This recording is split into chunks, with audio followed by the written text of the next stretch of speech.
So what do I do next? Nothing. Let me check. Okay, we're good. Yeah, hey, we are live. And the best Exactly. engineer in the world, Louis, had to fix this problem. It's okay, doctor. No problem. So you don't need to come to this YouTube anymore. Everybody that's gonna be on YouTube is gonna be able to view. So anything you do now. All right. Okay, sounds good. We're good now. Guys, please, Kevin, can you please check this from your side, the YouTube from your end? Mr. Kevin, are you here? Better if I was on mute, but yes, I'm here. Okay. So can you see if you can if it's showing up on your Yes, I'm end? taking a look right now. Going to Okay. videos. It does not say that you're live streaming. Oh, it is okay. It's not saying live streaming yet. Now, you want me to share my screen? Yes, let's see.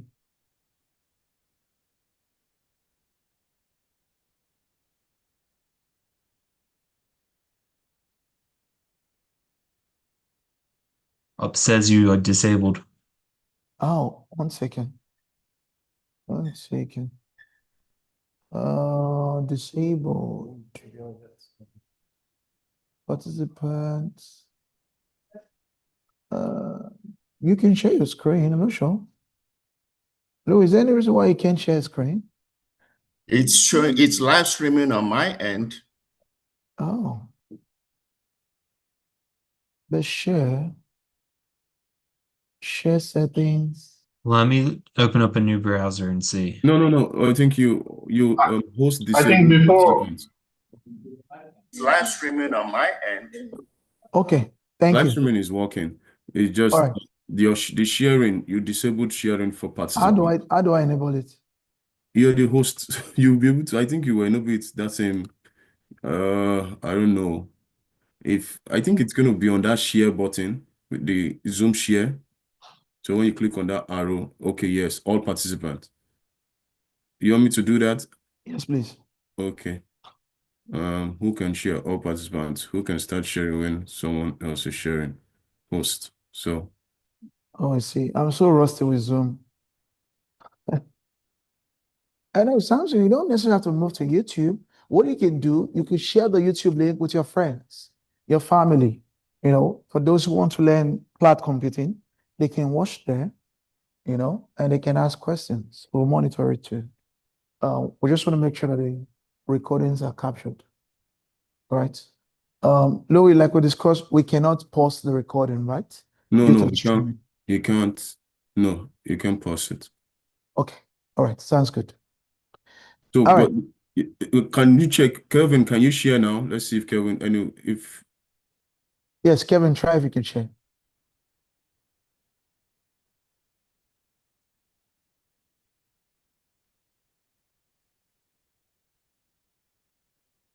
okay, he can share now. Okay, good. Okay. Oh, Kevin, you're in the wrong. That's the You're in wrong the wrong. YouTube. Yeah, that's the previous one. We are lost access to that account. Yeah. So you can. Uh, The that's why. account is thecloudticians.org. So yeah, where it says at, just add THE after the at sign. Yeah. Perfecto. That's right. Yeah, you can subscribe now, so that Thank you, stays thank noted. you. All right, sir. Okay. That's Making where sure we'll my post history is all our not too videos. bad. Yeah. No, it looks like everything's good. All right. That's where we're going to post feature videos. During the weekend, I'll be recording some small short clips on different features on AWS, and we'll be posting them to the YouTube. All right. Good evening, everyone.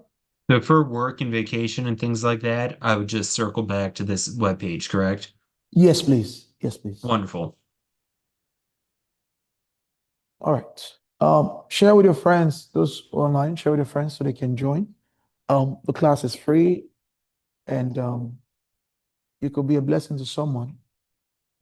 So share with your friends, invite them to learn. It's free of charge. But tonight we are going to go hands-on ballistic.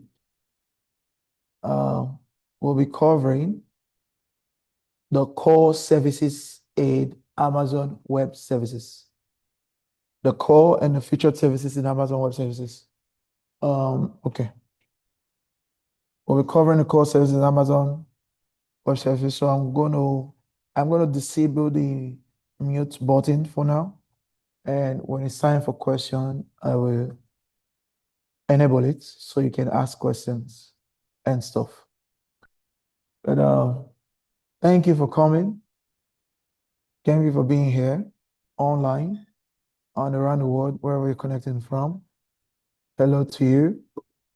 I'm excited to have you back here on day 2 of the Cloud Teachers Training Combine that is designed to help you solidify your knowledge in the foundations of cloud engineering, solutions architecting, cloud security, cloud risk management, cloud artificial intelligence, AI, and virtualization in that order.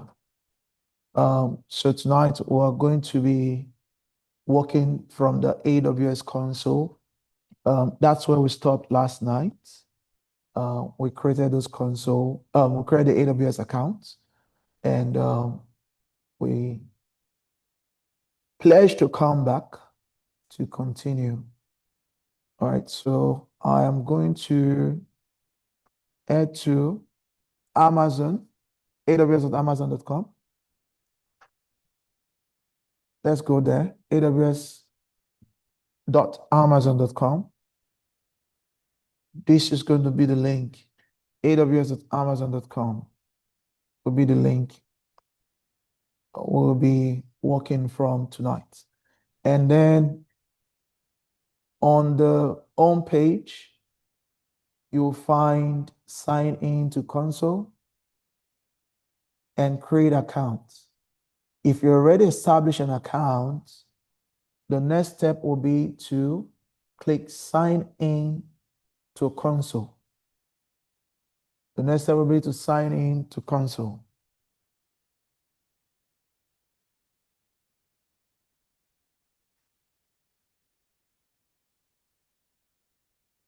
And I'm going to click on sign in to console. And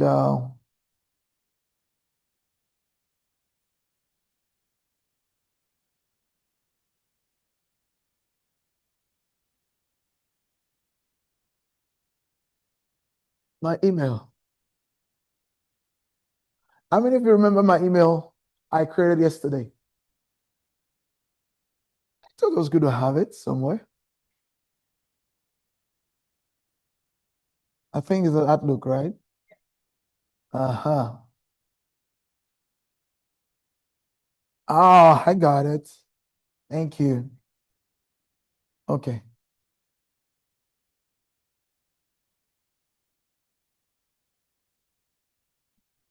Stay signed in. Yeah. All right. Okay. I'm going to log into my email. I just logged into my email address that I created from last night. Why is it really showing?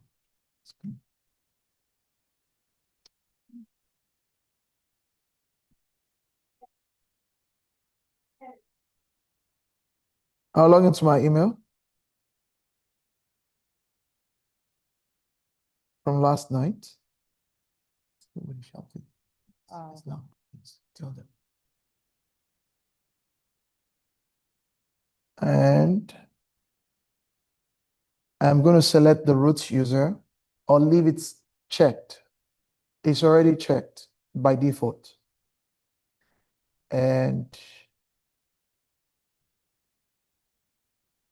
next, add my password.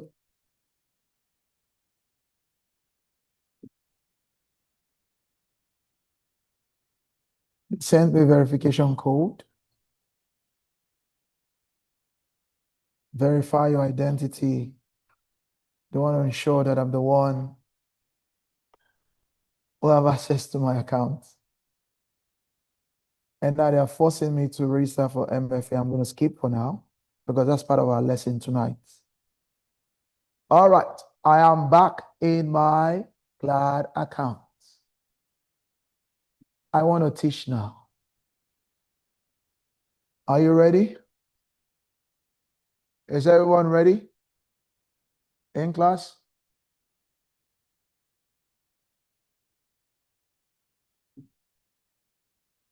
All right. To better understand how to work, please keep it down in class, please. Please keep it down. Keep it down a little bit. To better understand how this platform works is to first understand what the platform is offering. Is to understand what cloud computing is to understand the value that cloud computing brings to any company, right? The first thing first, I want you to write this.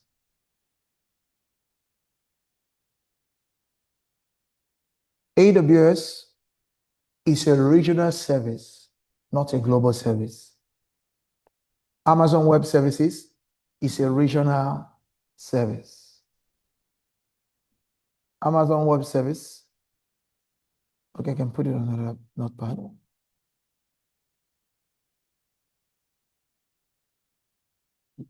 AWS is designed to be a regional service.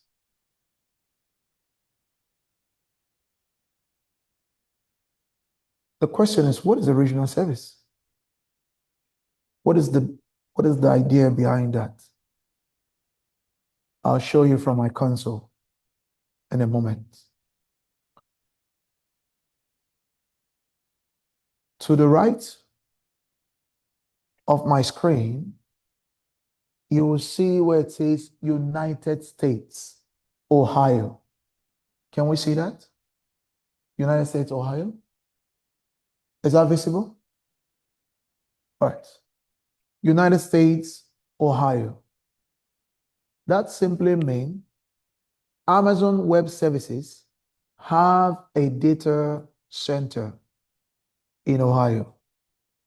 It simply means Amazon have a physical location in the state of Ohio in the United States. If I click on the drop down, you will see a plethora of other regions where Amazon is physically located. In Northern Virginia, in the East Coast, Amazon have physical data center. What is a data center? A data center, if you live in the United States or Western world or even in Africa, a data center, and if you live in Nigeria, in South Africa, Ghana, Uganda, wherever nation in Africa, a data center is like ShopRite.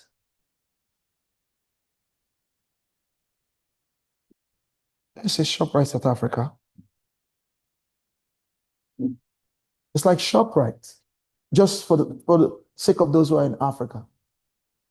It's like ShopRite, where they have gazillion amount of items on the shelf. A data center in the United States is like Costco, where they have more bigger shelves than ShopRite and gazillion amount of stuff on the shelf.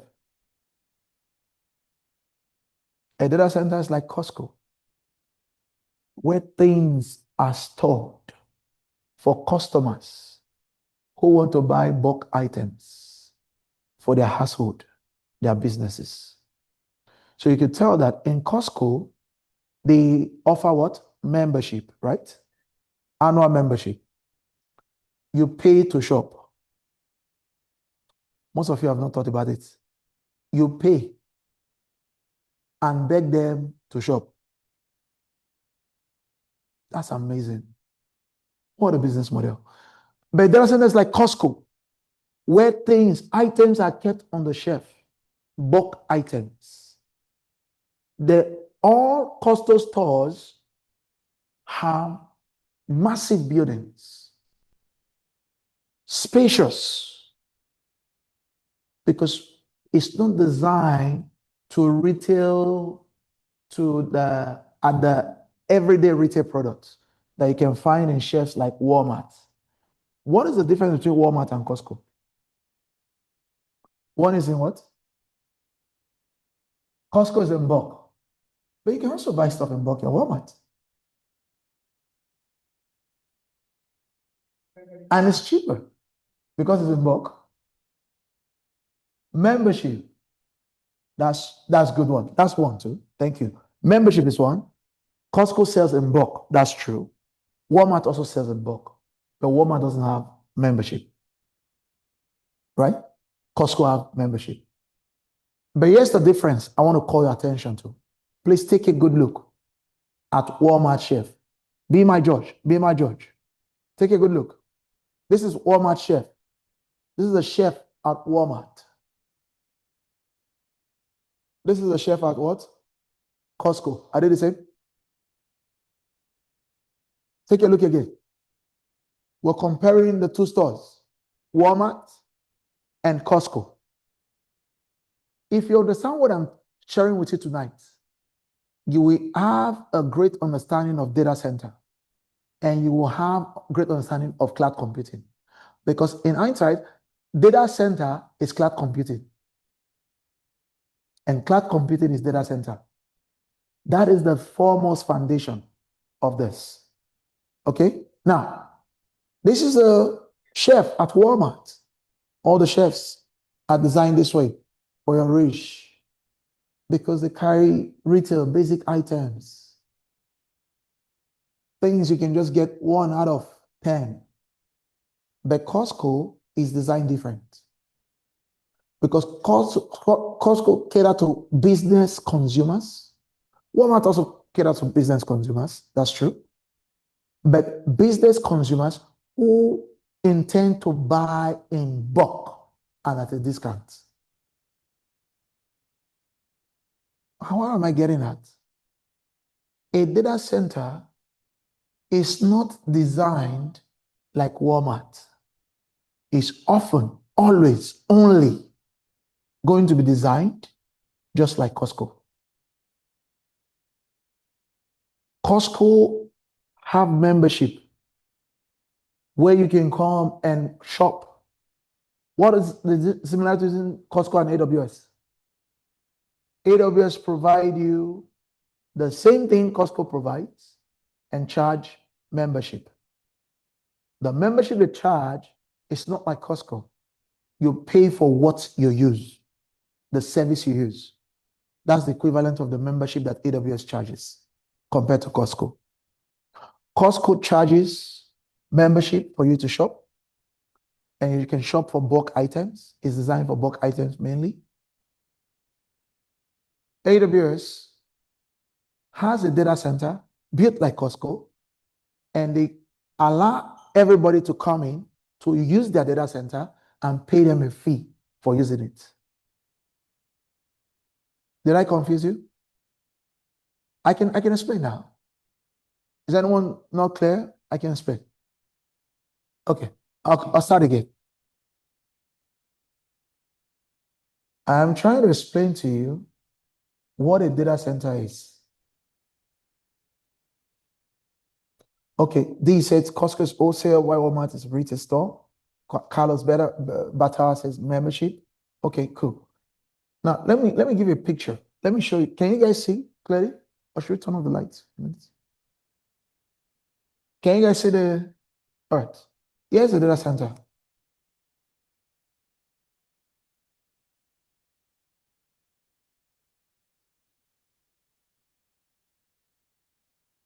This is the outside of a data center?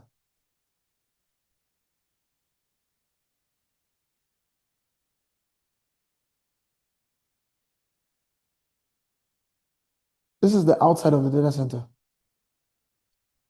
That's the outside of a data center. And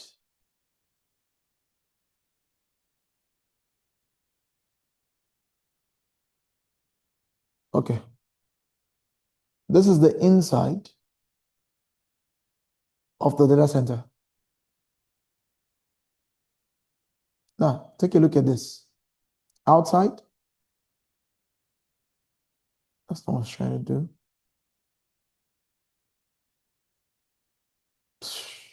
It disappeared. Okay, this is perfect. Whatever. I don't know why it's. This is the inside of a data center. I'll find a good picture. What is the similarity between this and Costco warehouse? Can anyone think? Yes, sir. The space, they're very spacious. So the reason why I'm using Costco, so that you can relate to your everyday life. When you ever see Costco, oh, this is data center. When you ever go to Costco, this is the data center. So that knowledge don't leave you. A Costco is designed like a data center. A Costco serve customers. Data centers serve customers. But the difference is that data centers serve customers' computers. Costco serve customer as a human being, as a person. Data centers are designed to serve computers. A data center is just a warehouse where a bunch of computers referred to as servers are kept. A data center is a massive warehouse with rack shelves, like you find in Costco rather, where computers are kept for the purpose of serving other computers. A data center is just like Costco. It's a warehouse with shelves, with racks, where other computers are kept for the purpose of serving other computers. For example,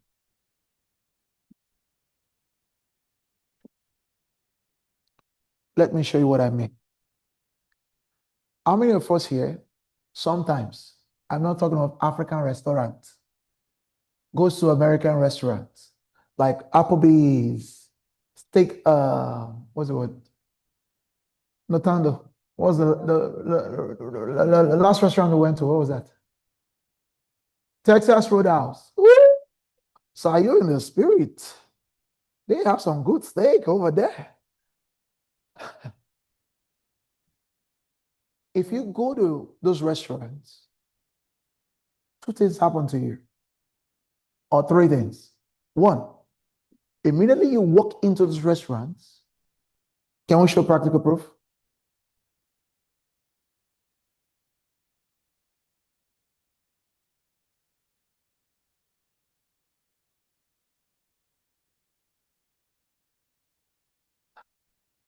All right. You don't see the people that make the food. When you go to those restaurants, most of them, you don't see the chefs. They are what? Behind in the kitchen. Who do you interact with? Huh? No, that's not the word. You got it, but that's not the word. Who do you interact with to the left? Servers. A computer server is the same as a server in a restaurant. Write that down seriously. A computer server is a replica of a server that serves your food.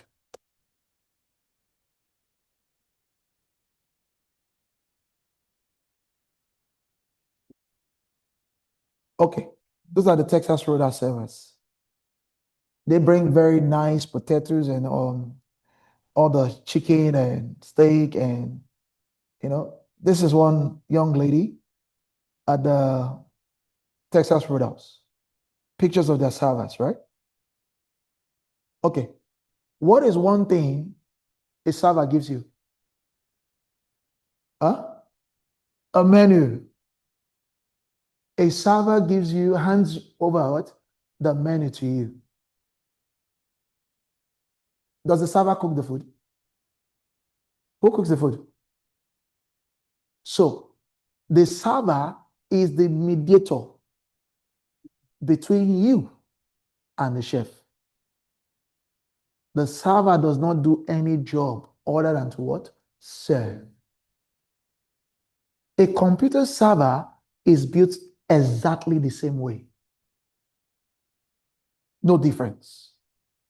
The server takes your order that is already printed on the menu and takes that order, they write it down.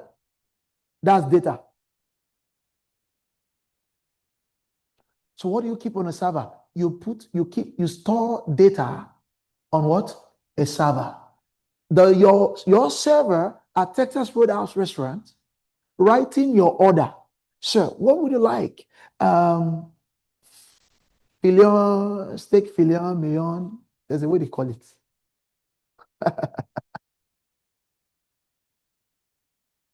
And those things is writing there. Those taste buds that are coming out of you in words, those are called data.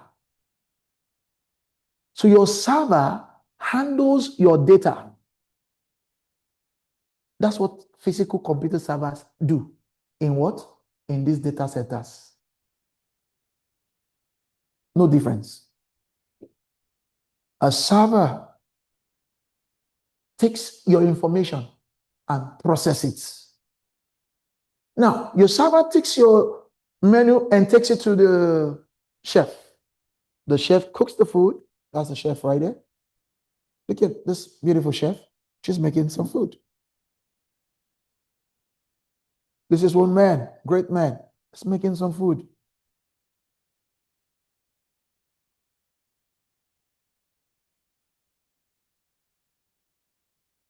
This is another chef. Looks like a Tai Chi chef.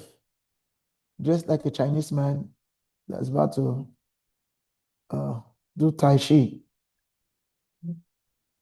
But you get the drill, right? The server, the chef, and the customer. The server, the chef, the server, and the customer. That's what makes up what? A data center.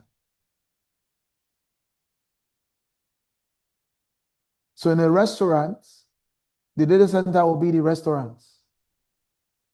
And the server will be the computer. The menu will be the data in the server, the computer server. And you, the customer, will be the user, the end user. Under cloud language, please write that down. You know, we developed cloud language yesterday. Did you guys have some things written down? Under cloud language, we talked about naming convention, right? You didn't read the notes. Ah, I see. Number 2.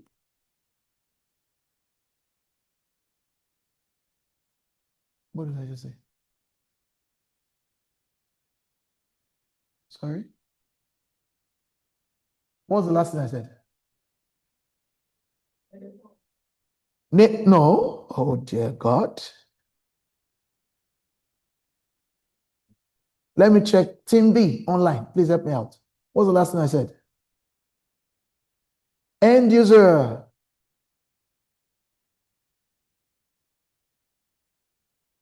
End user. Please write this down. End user. So, the server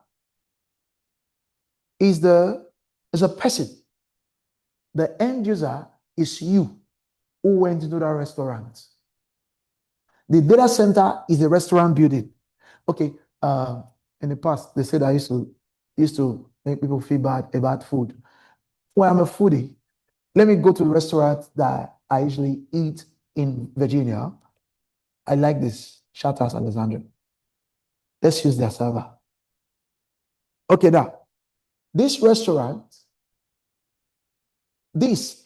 here, this is Shout House in Virginia, Alexandra. If you're in Maryland, by the way, holler at me. All right? Let's have a dinner soon. But this is the inside the restaurant. All of those chairs, the tables, they are the rack.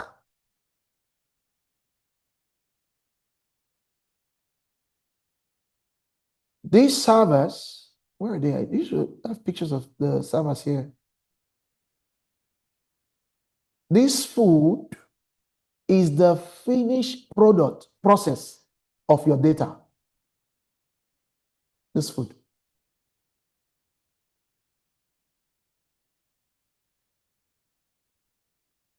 The menu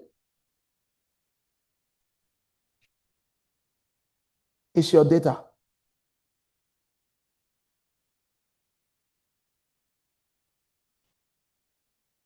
Are you getting the flow of things? The menu is what? Your data. The food is the finished product or your ready-made data. Your finished data. And not you. I'm looking for a server. These are the, okay. Thank you. That's one of the servers at Chat House. Right? That server is the same as our computer server. Okay? An end user is you as a customer. Okay? You as a customer. I don't know why Google is not bringing good pictures out nowadays. You as a customer. The end user are these beautiful ladies here who are sitting and whining and dining at Chat House. They are the end users. These are end users. This is the server. The server takes the requirement, the requests. The process of interacting with the server is called what? Server requests. The process of, please write this down, it's important. The process of interacting with your server, it's a server request. It's little by little, you'll get it. The process of interacting with the server is a server request. All right? It's a server request. And this food is the processed information the server gives back to you. Remember, you requested from the server. The server took it to the chef and bring back your request that was in words, in action, right? Becomes tangible. You can eat it down. Initially, when you made a request, you couldn't eat your request. Is there anyone who's able to have the ability to eat request? Words? You can eat it. Someone, the words compare the server to process the food into what? A finished product that you can eat. So that's what it is. Now let's go technical so you can understand. Technical. Thank you. Someone says the output. I like that. Someone says the output. That's what it is. The output of Olanike. Thank you so much. That was good. All right. So, yeah, this is what a data center look like. Why am I sharing this with you? AWS, please write this down. Amazon Web Services is physical data center virtualized. Amazon Web Services Cloud, which is AWS, it's a physical data center virtualized. What does it mean? I'll show you what virtual. Let me explain what being visualized mean?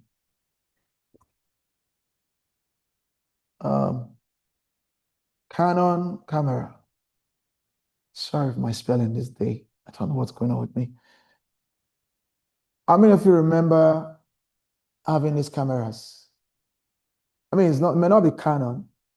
Leave the price. I didn't even know the price to show up. I was trying to show the picture alone. How many of you remember this? You still remember this? Huh? All right. Can we talk now? What is your digital phone camera versus this? Your phone camera on your phone. What is it? That's virtual. This one is what? Physical. Let me go one step further. Organ in picture. My favorite wrestler. My dad had a weakness. Wrestling was a weakness.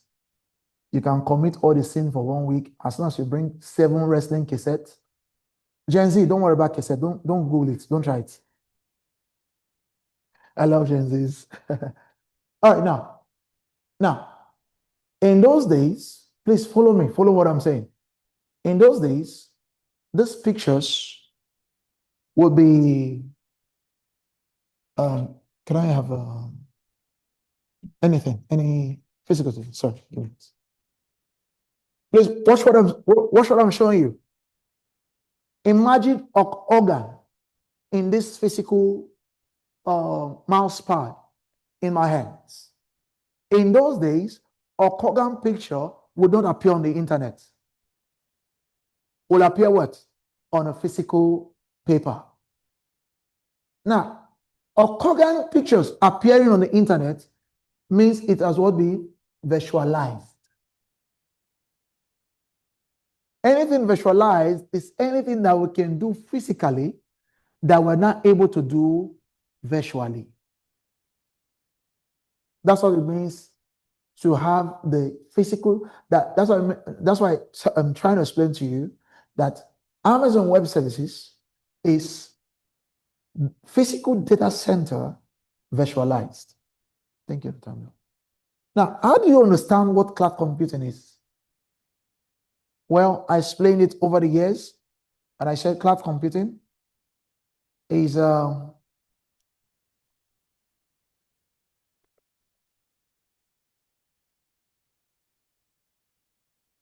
computing is an apartment complex.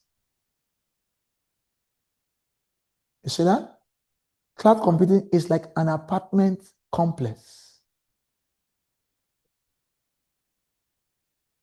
Why that of what they call the private cloud inside of cloud computing is the apartment unit. You will see it in a minute. Very practical tonight. It's no long sermon. We are going to go hands-on like never before. Cloud computing is like an apartment complex. Oh my God.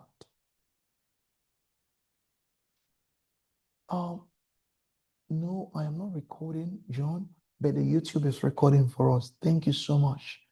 That could have been a disaster. Thank you, sir, for calling my attention to that. But the YouTube is recording for us for tonight. Thank you. So cloud computing. What is cloud computing? And what is a private cloud inside the cloud? It's a what? The apartment unit inside. So because, now please pay attention to this. It's important to know. Yes, quiet. Yes. Okay, all right, good. Because you live in an apartment complex doesn't mean you live in all the units. And because you live in this apartment complex doesn't mean you have access and right to go open the doors of other units. You see that? You're only entitled access to your own units. And what happens? How do you gain access to your unit? Before the key, what happens? You sign the lease. You rent. That's correct. You rent. You sign the lease, and the lease give you access to a key. Now, there's something else I want you to write down under cloud language. It's called the customer, it's called the shared AWS shared security responsibility model. I'll write it down.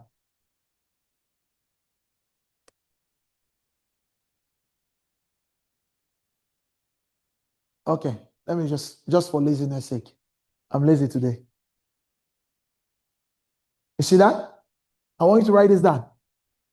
AWS shared responsibility model is so important. You cannot be in security without knowing this. And you cannot work in a cloud without having grab understanding of this stuff. What I just explained to you is part of the responsibility model. The way this works, if you go on Google, you'll see the image. What is the responsibility of your apartment complex? I know some of you are home, a lot of you are homeowners. I get it.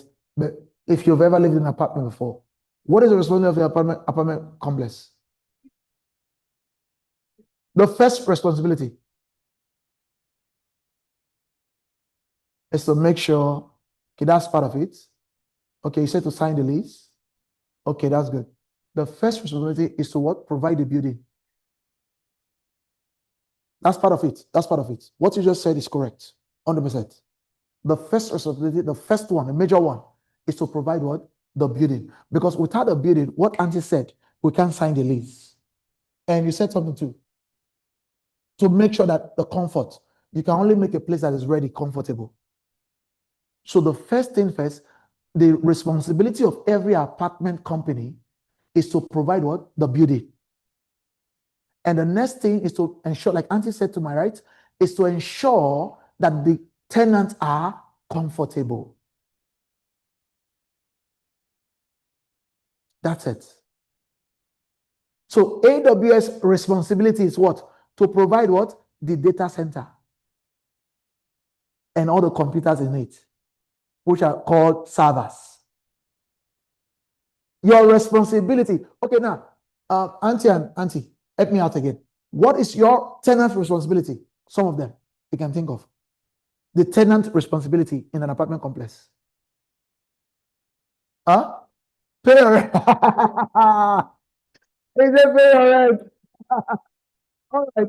That's the first responsibility. What other one, Auntie? To make sure you're not destroying anything. What is the to follow the terms and conditions. Anna? Law abiding. That's a critical part. Law abiding. Maintenance. And you're forgetting one, the most important one. Your security. What is your security in your apartment complex, in your apartment unit? Lock your doors. If you don't lock your doors, let me share a story with you. Where I come from, in Nigeria, in Warri, if you don't lock your doors, your neighbors will help you pack out. Even though you're still renting. By the time you come back, your apartment is empty. With a welcome back letter, we'll see you next time. In case you open your door again. So your responsibility is to ensure that security is treated seriously. You lock your doors. Some people now go into the extra of adding like the ring bell in their door. So even if they're not home, they can see anyone whose motion is captured. That is your responsibility. The apartment complex will not do that for you. It's not their business. Even if you call the cops, you get robbed. The first thing they ask you, did you open your door? Yes, sir.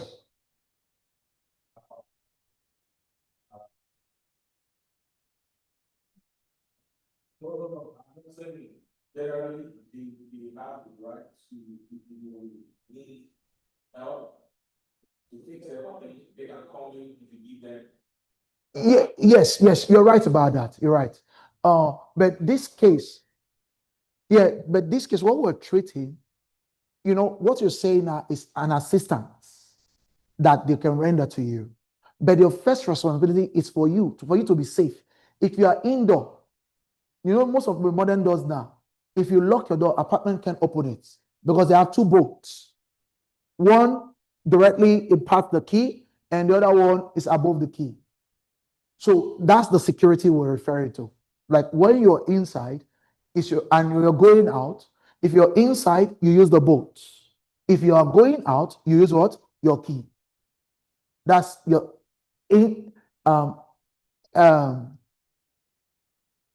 indoor and outdoor security. It's your responsibility. Do you understand what we're explaining now? Are you getting it? What we just talked about is the AWS shared responsibility model. And I'll go back to the data center.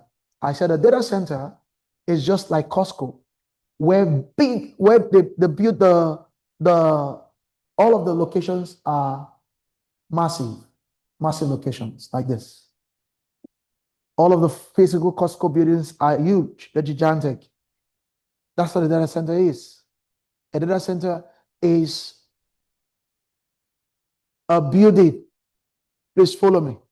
A data center is a building where computers that is dedicated to what? The storage of physical computers. A data center is a building dedicated to the storing of physical computers. So what is cloud? If I ask you, what will you tell your future employer or your future clients, for those who are going to be business owners? What will you say is a cloud? Virtual storage is correct, but it's any level. For someone who has $1 million to give you, who don't care about this technology, that's grammar to them.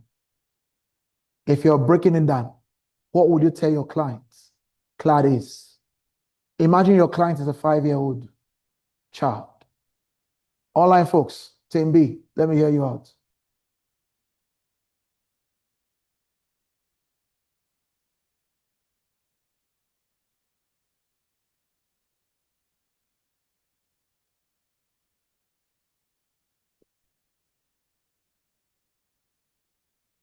Okay.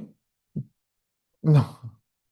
I like that. The cloud is a virtual data center, a secure warehouse to store your personal data. Okay, that's good too. Karen, that's good.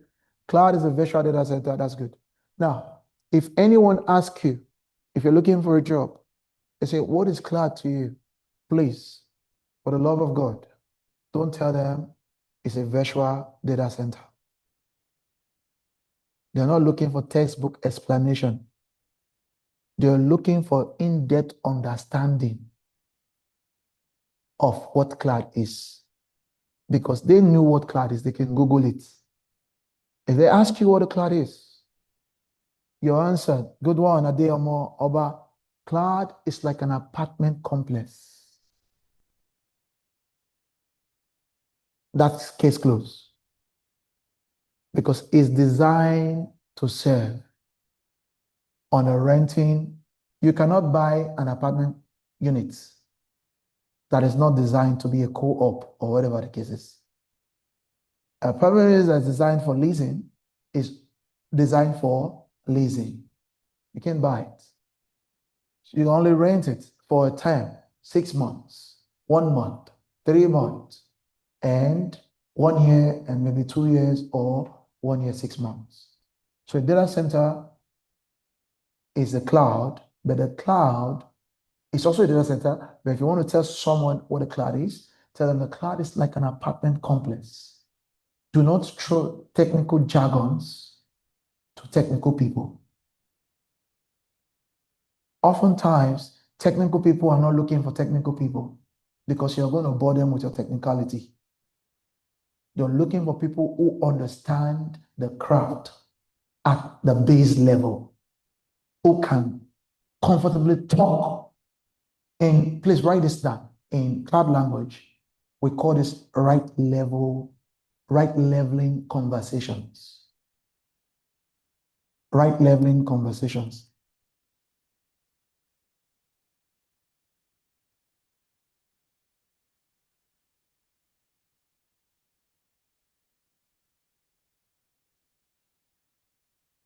They want someone that can right level the conversations. What that means is someone that can communicate technical terms to a non-technical audience. Because beside your manager, everyone above you is not technical. Remember, the people who are your manager today will, if you transition to the consulting side, can also be your clients, your customers. Cloud language, we don't say client anymore, it's not law. We say customers.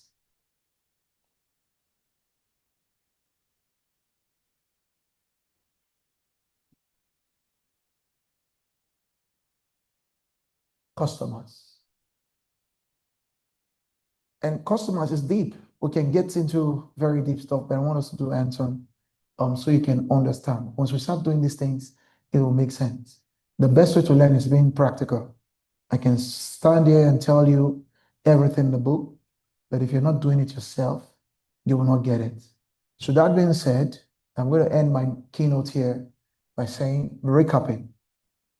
I walked through the Costco environment to give you a day-to-day understanding of what a data center is. Something you can relate with. So that when you walk in, you see any big warehouse, say, that's like a data center. But a data center is just a warehouse. To kid you not, the data center is not built different from Costco. It may all have different features, different amenities and stuff, but it's the same design, the same floor design. Spacious to accommodate rack. Those rack are like shelves that accommodate the server. I'll show you a few of them here.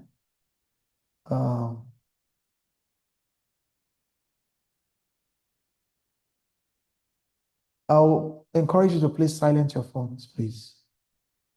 Please. All right. Now, let me show you what the rack and the server look like. This is one of them.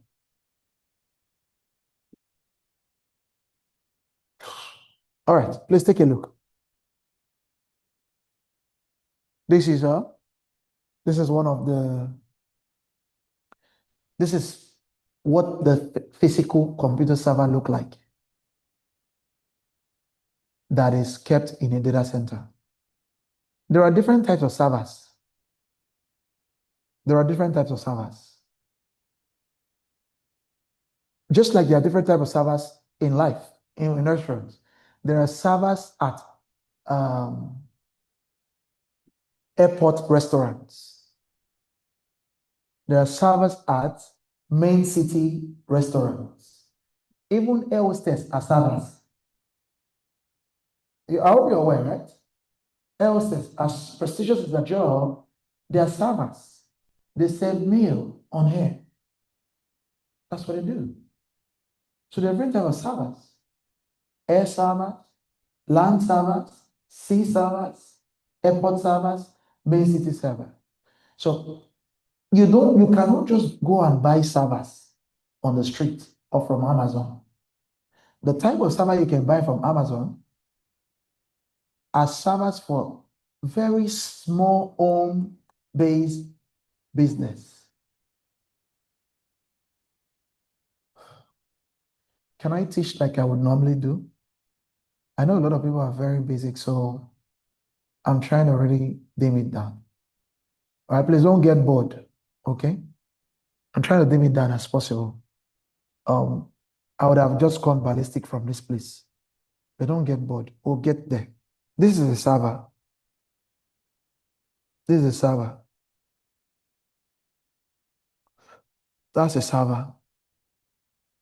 There are different types of servers.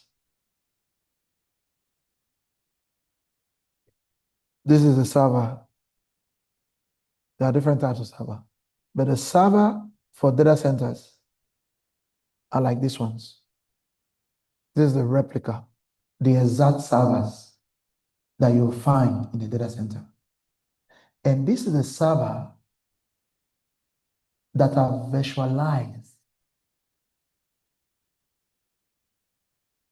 to give us what we have as cloud computing today. That means we can access them through the web. That's what it means. We can access them through a website. That's what it means. Okay? So that's the server. This is a server in the data center. Yeah.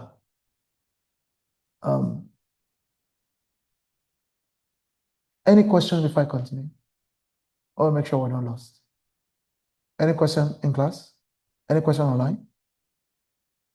Before I continue, something I'm amazed or something you're not clear with before we go on. Because the next phase is hands-on. Any question?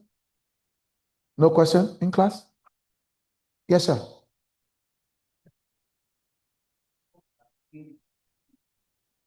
Okay, very good question.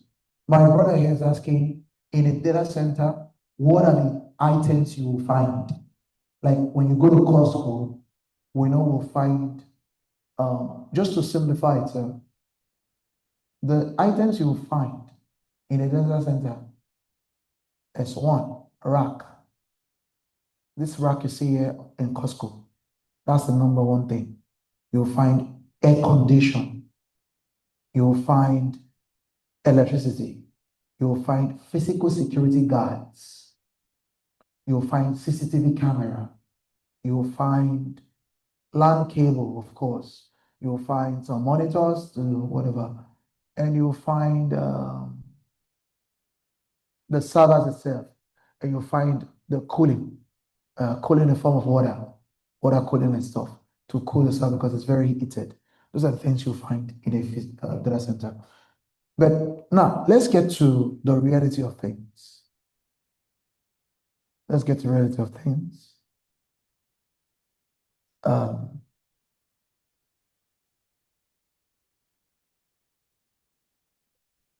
Okay.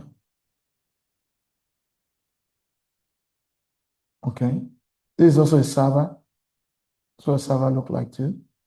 The server room. These are all shelves with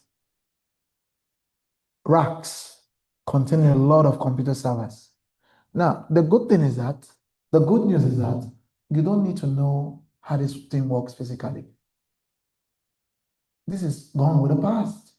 You are now in the future. You just need to know I work now.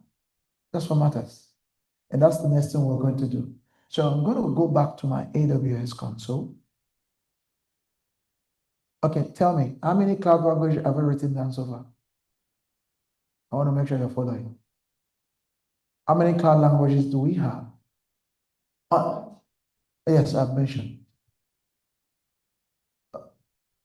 Naming convention, end user, okay. Right learning conversation, AWS investment model. Okay, thank you so much. Now that we understand a little bit of what server is, the data center, and what a cloud is, let me come to AWS. AWS is designed to be a regional service. So what that means, the reason I took my time to explain servers to you, I want you to understand the enormous amount of work AWS has put into building their infrastructure. AWS, every city and state, country represented here under this region, AWS have physical data centers in these regions. In Virginia, AWS has about six massive data centers. In Ohio, AWS has three. I think in California, they have about 3 or 2. And Oregon, they have 3 or 2 data centers. So that means AWS have 4 locations in this United States of America that they have data centers? AWS have 4 locations, namely Virginia, Ohio, California, and Oregon. So now, why do they have data centers in different locations? Why is regions important? In AWS, this is referred to as what? AWS regions. Please write that down. This is referred to as AWS regions.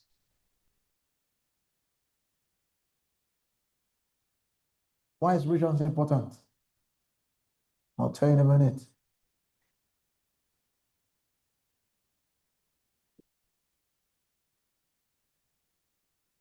AWS is made up of several regions. Regions are physical location where data centers exist for AWS, right? Regions. Now we're going to cloud security risk management a little bit now. This next phase. Regions are designed to meet compliance. Regions are designed for companies to meet compliance. For example, if you are from Canada, okay, I'll take that back. If you are in Germany, you have an online store in Germany. I'll take that back again. Let me not confuse you. If you're in the United States and you have an online store on Shopify, right? Maybe you have a Shopify store. If anyone purchases stuff from you from Europe, their data is not supposed to store in an American server. It's against the law in Europe. And that law is called, sorry,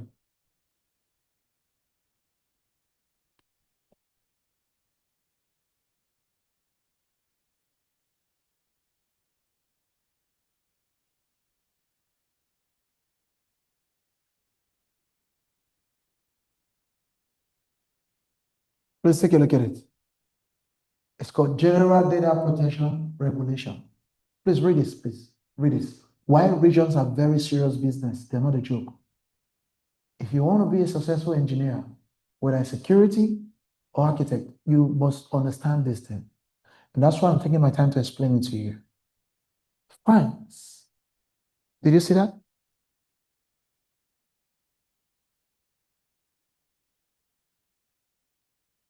For storing EU resident data on US servers without proper safeguards can reach $23.72 million or 20 trillion euro, or up to 4% of a company's global annual revenue. Now, my question to you, please, what's your name, sir? Huh? Femi. All right. Mr. Femi is to my left in class. You might not be able to see him. I own a multi-billion-dollar company, and the European government don't care about my ignorance as a business owner. If I don't follow this law to protect EU resident data, safeguard it, are they going to spare me from the fine? Huh? Absolutely not. But what if I just have to pay Mr. Femi $200,000 a year? How much have I saved from the fine? Do the math.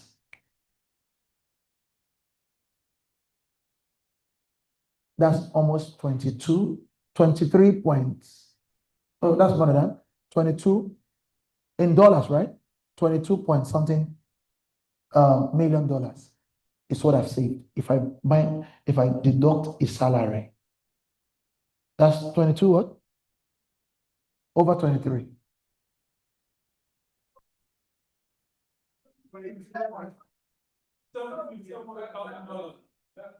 What's your name? What's your name, sir? Formula, you just exposed some of us that we didn't enter class for maths. The man is mean. You're correct. All right, now that's over 2 points. That's about 2.5, right? That's why 3.5, 5,020,000 thereby. Okay. Now, so if we had Formuladi and yours, I remember your name, sorry. Huh? Benga. Okay. If we had Benga family, they're kind of related, but Benga is a better version of family. But okay, if you had you see, I love him. I like the guy. I don't want to expose him like that. You see, Benga and Femi, avoid them.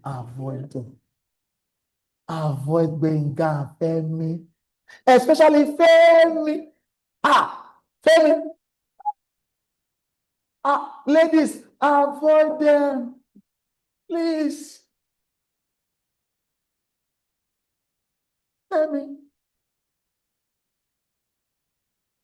Femis, they are so good, eh? They will break your heart. Or your auntie from London will call you. You are not serious with your life. You see a boy who is well spoken, he is trying for you, and you don't want to love him. You're not serious. Femi will be the victim, and he has victimized you. All right, we'll come back to this. If you're Femi, don't be offended. We love you. All right. Now, you see, the reason why companies pay that much is because you may call it much. It's because you are not close to the back end of the operations where they have entered trouble and coughed out 20 million euro to the European government. They don't play, they are unforgiving. As big as Facebook, they find Facebook, they do it. So who won't pay?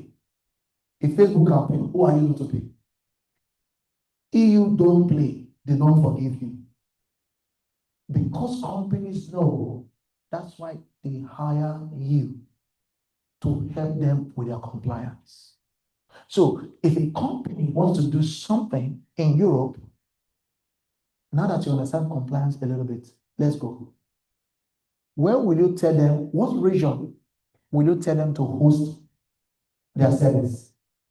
In AWS, Frankfurt, or any other European. This thing is just common sense, it's not difficult. It's everyday life, simple. You're solving problems for companies, real problems. The fine is not a joke. Sometimes I've seen fines of $700 million. There's a list of companies that have been fined.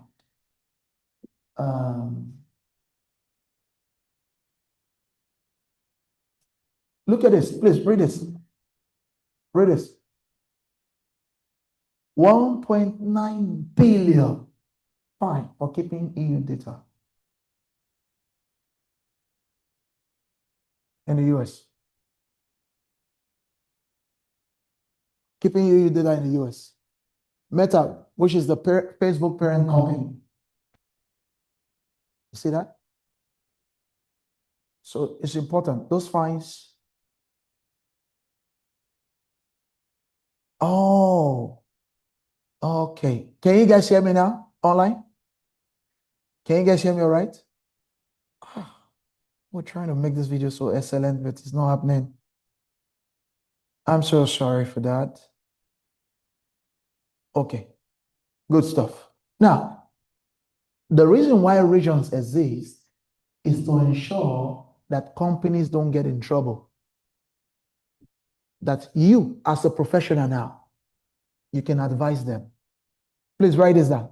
Being a security professional is sometimes, most times, you are a trusted advisor. That's a cloud language, by the way. Trusted advisor. As a security professional, you're a trusted advisor. Companies trust your advice. They trust your counsel. If you want to go to court, who do you go to? Do you go to God in prayer or you go to a lawyer?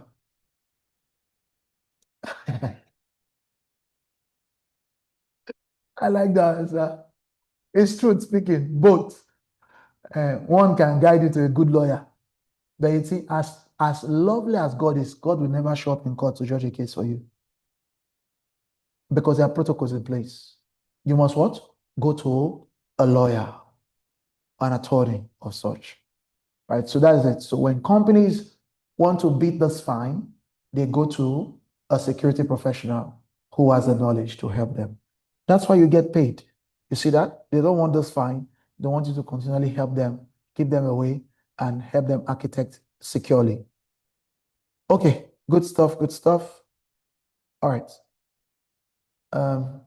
Online folks, I'm assuming you get everything. Any question before we proceed to the answer? Any question? Do you have any question? No question? Everybody online get it? Team B, online, you got it? What about in here? Everyone got it? Gen Z, you got it, right? Right. All right. Now, regions are physical locations where data centers exist for AWS. That means all of AWS actually built physical data centers in each of these regions. The only one we have in Africa as of right now is the one in Cape Town, South Africa. That's the only data center in Africa for AWS. Cape Town, South Africa. Then they have in Bahrain. You heard the war recently, right?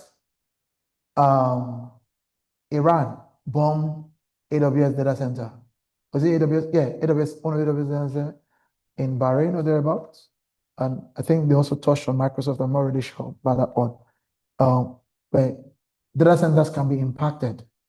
Their physical location. We'll talk about that as we go through the training. Just wanted to tell you. So please follow me now. You have to switch for you to work on each of these physical locations virtually. You have to what? Physically switch there from your computer.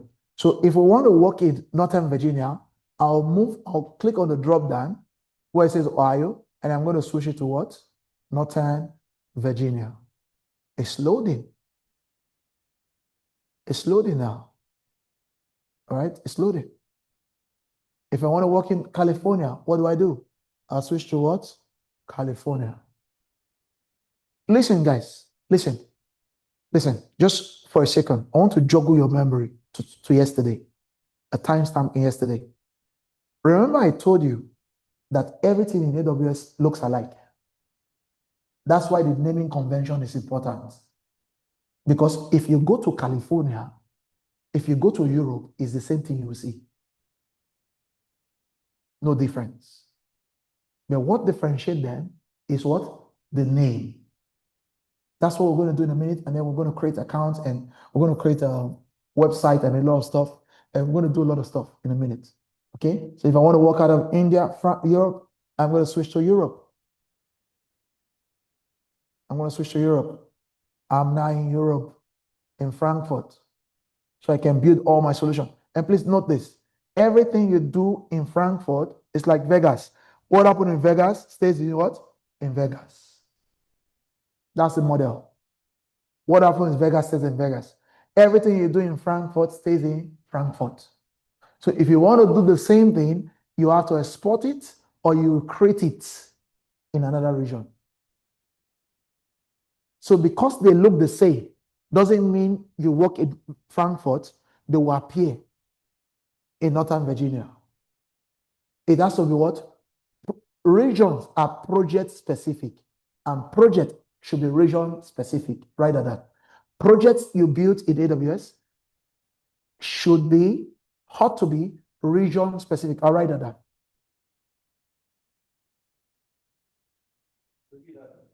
Okay. I'm going to write. Can you see my screen? Okay. Projects should be region specific. Projects should be region specific. So what that means is that if you mean to build in the United States for compliance purpose, you want your stuff to be in the US, select any data center in the US. And another thing, another reason why people use the AWS regions, besides compliance, is for what they call slow speed. The technical word for it is latency. Slow speed. I'm just using an everyday word. Slow speed. So if you have Wi-Fi in your home, let me give you an example. Let's say this church premise is your home, and 2 miles from here is probably where you work. Are you able to get a faster signal? Even if you can see your Wi-Fi, it will be what? Slow. But the closer you are, not inside your home, just outside of your home, your speed will still be what? Much more faster than 2 miles away. So AWS regions are designed to address slow speed. For example, you're doing an online website, you're selling ladies scrub for healthcare, right? And most of the nurses or the healthcare professionals are in Maryland. Where should you host your website? Northern Virginia, because Virginia is closer to Maryland, it's closer to DC, it's closer to Delaware, it's closer to New York. So if you're doing a financial services and your clients are based in Chicago, where should you host your website? Ohio. Will your website work for clients in Chicago if you host it in Northern Virginia? It will, right? But if the speed will not be measured compared to the speed when it's closer to what? The users. So latency is one reason. So what I'm sharing right now with you is on the job stuff. What you do on the job, not just informational. It's what you do for that $180,000 job, that 100K job remote. This is what you do every day. All right. So now we're going to switch to Northern Virginia.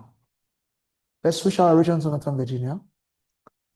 The first thing we are going to do, we are going to work on our security. And that will lead us to explore all the services in AWS. Here are the services in AWS. Analytics.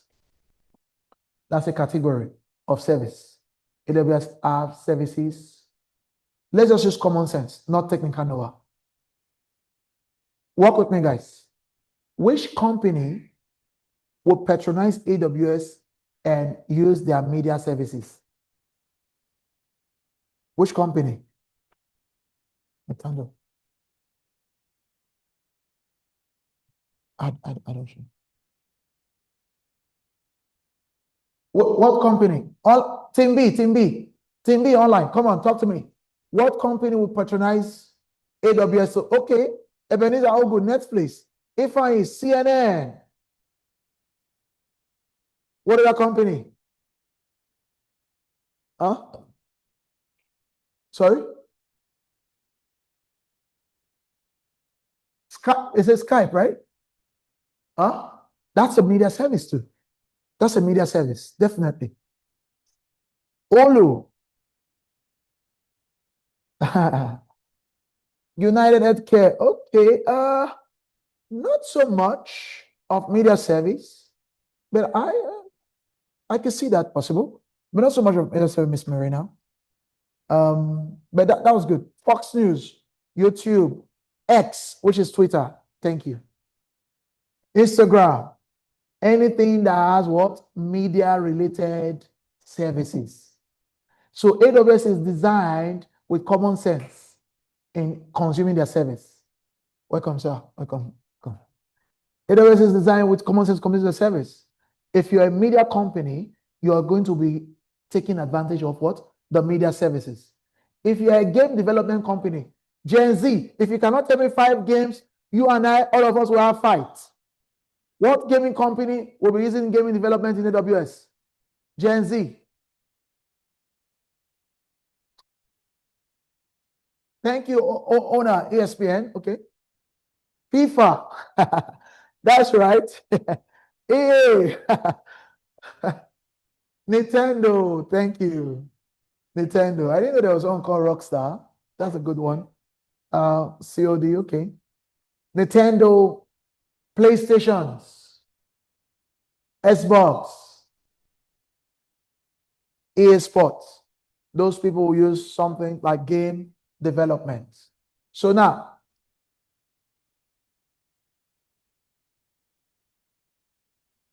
what person or company will use containers in real life? Shipping company, right? I'll say only an Igbo man from Nigeria will use containers.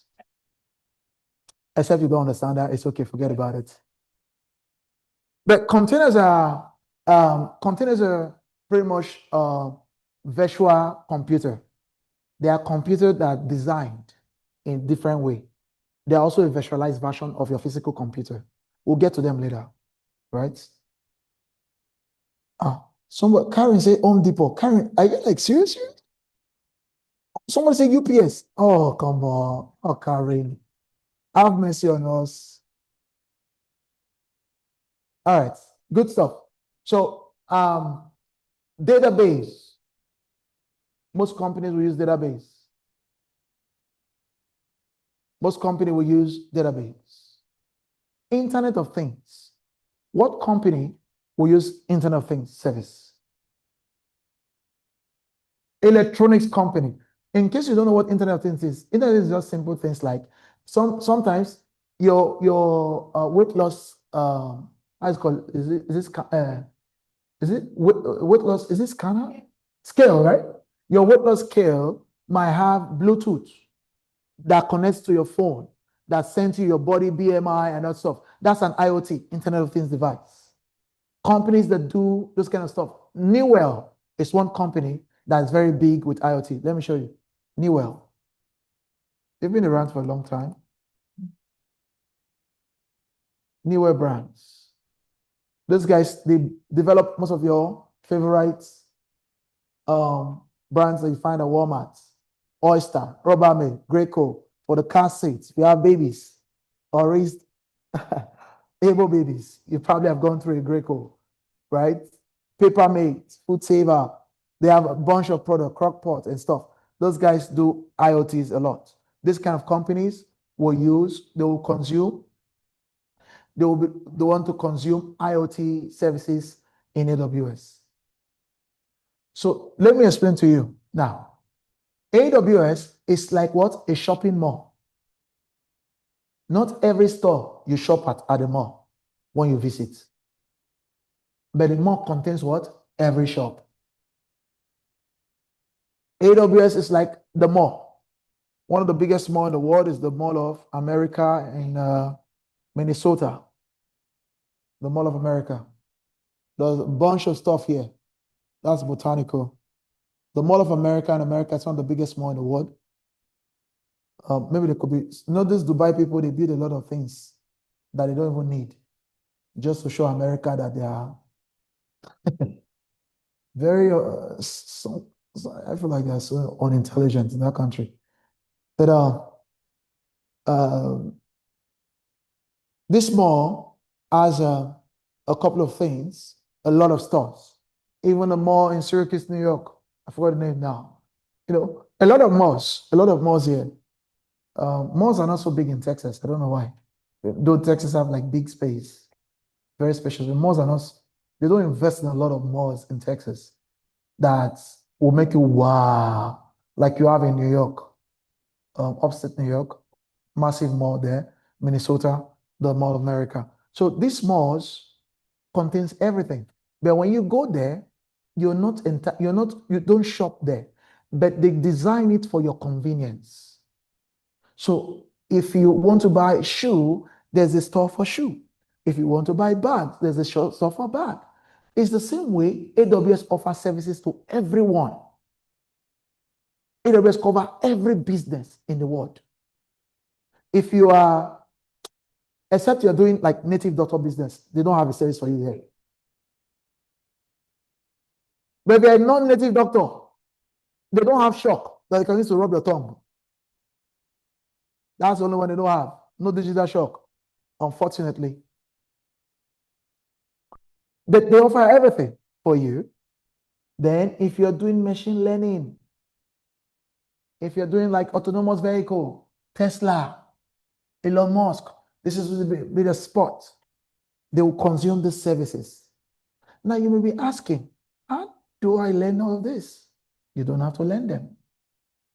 Truthfully, you only need to know about 10 or 15 of this stuff. As a matter of fact, on the job, you might end up not using more than 4 services in AWS to get paid $180,000. But it's important you are aware that they exist. Because all the things that are displaying here, they are click, click, and click. Nothing more. It's just click and click. It's very easy. This is the easiest job in the world. The easiest job ever in the world. So if you're doing satellites, you may want to work with NASA. Now, quantum technologies, that's the one you should be worried of, not AI. That will change the world. AI is a fluke. Now, if you want to do web development, where do you go? Front-end web and mobile. What kind of companies will use this? Development companies. Companies that write codes and build websites for people. You see that? So just because they're here doesn't mean that you have to know everything. But even among all those services, there's something called AWS featured services. That means the 15, it's like almost 15 to 25 or 30, I don't know if they increase it now, services that are frequently used that no business can ignore. And we're starting with the first one tonight. Are you ready? Because my hand is itchy, I'm ready. All right, the first one we're going to go to, this is how you get there. If you're wondering how I got there, I'm going to zoom out of it. This is how you get there. Let me use my annotate for those online and those who will be watching later. This is how you get here. Click on that symbol right there. Click on that. That's where you get to the services every time. Every time you want to go to services, that's where you get to that. At the top,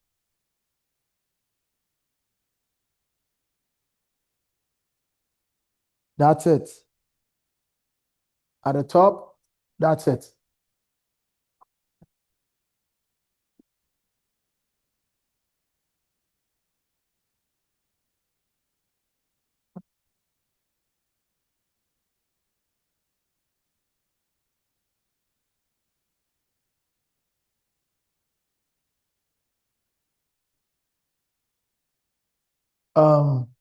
Just give me 1 minute.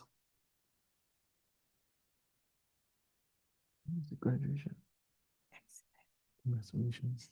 Was it that day? Was it that day? Yes. Okay.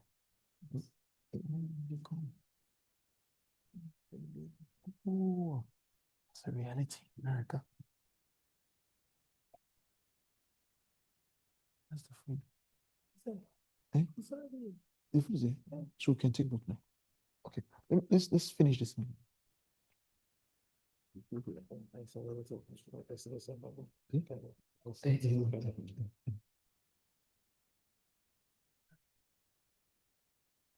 All right, I'm back now. Did you find it? My team B, you guys are acting like you ate a cassava flake called Eba today. You're not acting active. Yesterday you were fired up. What happened? Who have heartbreak? And who can I help? What's going on? Don't fold my hands. I've been proud of you guys behind the scene, bragging with you people, and now you just want to let me down. Where's Kevin? Where's the other guys I saw yesterday? Where's Kevin? Where's Edith Laura? Laura, oh, that's a amazing name. And Efosa, and if I am, Jasper Ben is here. Okay. Marina is here. Marina Andy. And my C is here. Ollie. Is he Ollie? Ollie saw him yesterday.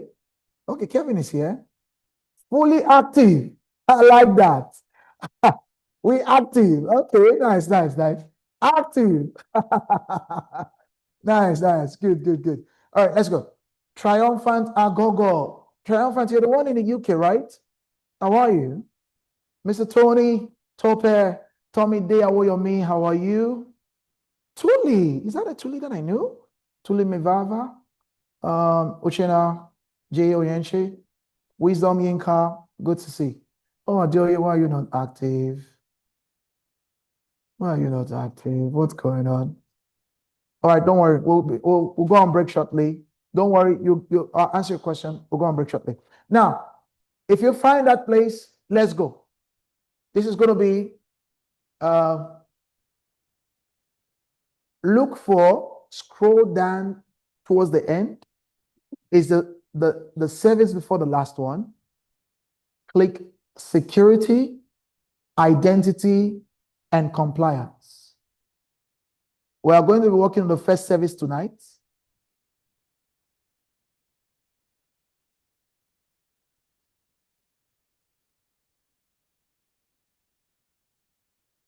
Security, identity, and compliance. Security, identity, and what? Compliance.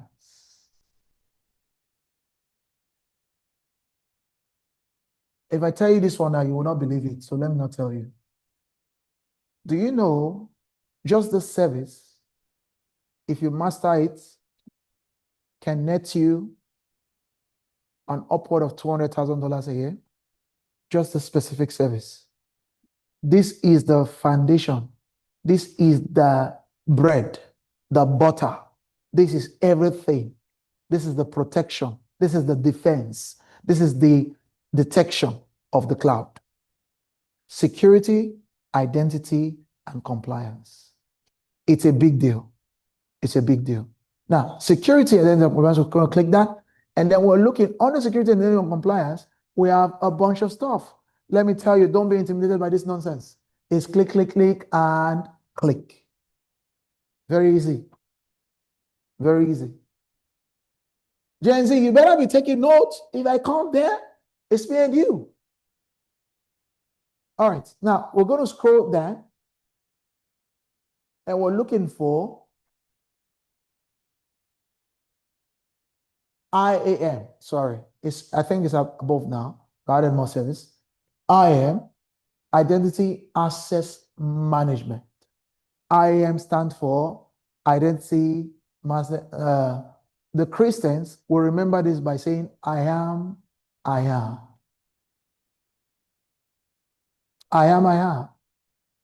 Is that another name for God? I am sent you. So I am. Oh, that's beautiful, Adetutu. That's beautiful. So now you're going to click on IAM. And in this IAM, we are going to be clicking on. In this IAM, please watch me. Watch me.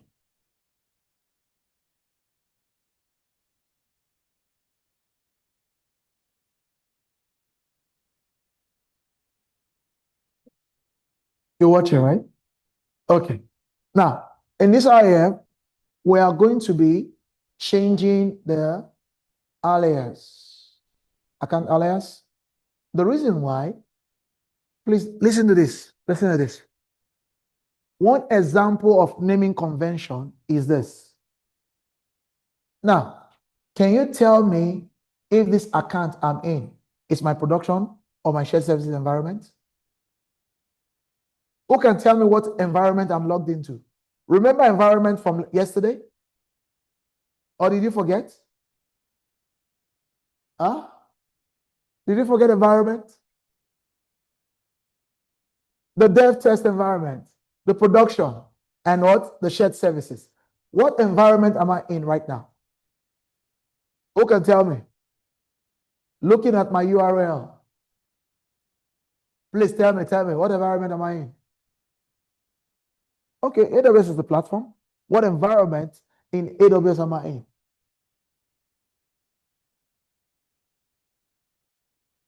Oluwa Tomi Lola, I was asking, I said, what environment? Jasper Ben says I'm in dev. Okay, Marina says I'm in prod. Okay, I'm in an IAM environment, I did too. But what environment in the cloud? Which of my accounts am I logged into? Am I logged into production, shared services? How did you know? I want your source. I need proof. Show me how you figured it out. Ebenezer said, prod. Someone quoted my account number for me. Yes, I know that. That's where I am. Ade Omo Oba. Can you see his console? Owner says I'm console. Okay. What environment am I in right now? Shared environment? Nope. We're not living here until we get it. It's what? Show me your proof. How did you know?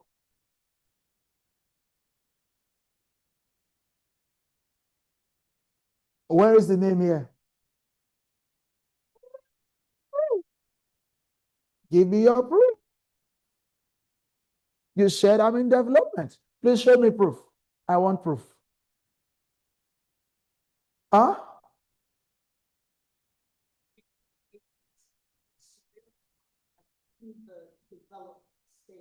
You have a good point, but you don't have proof still. Yes, very good point. Sound one at that. You don't have proof. Show me proof.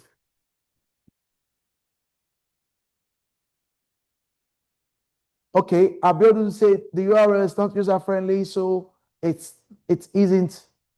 Adeoye, how do you know I'm in development environment? How do you know? Because Marina, my sister online, Marina Andy told me that I am in prod. And another guy said, I am in prod. So how do you know?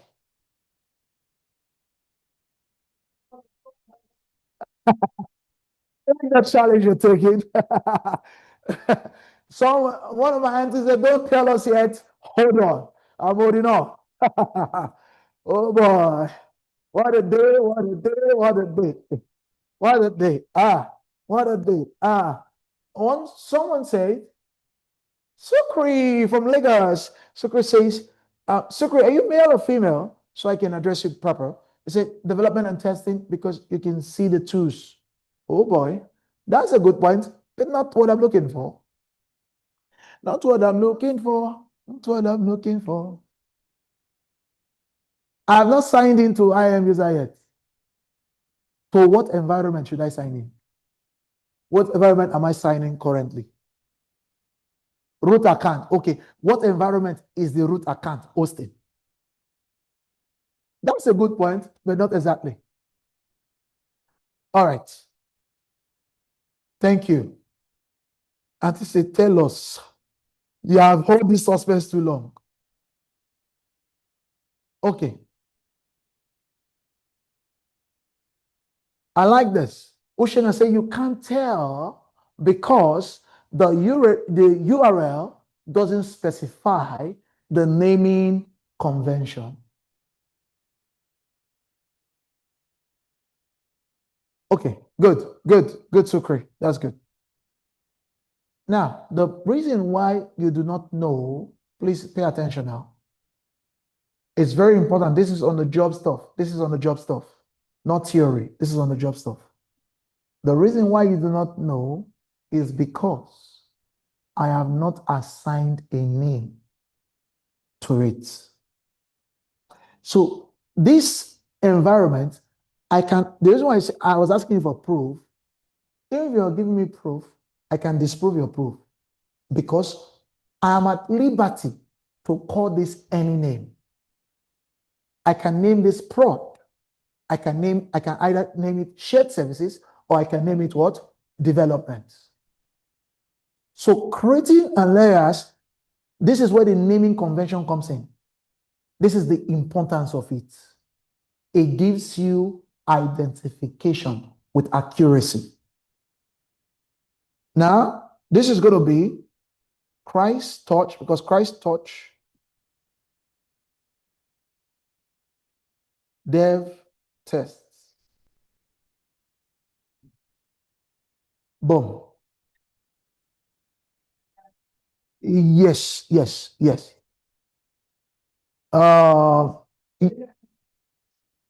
One second, guys. So this is what I named it yesterday. Remember how you? Yes, you can do that, but make sure you add dev test to it because that will be a problem. I enter that name, then add dev test. Bye. See if you can help them back.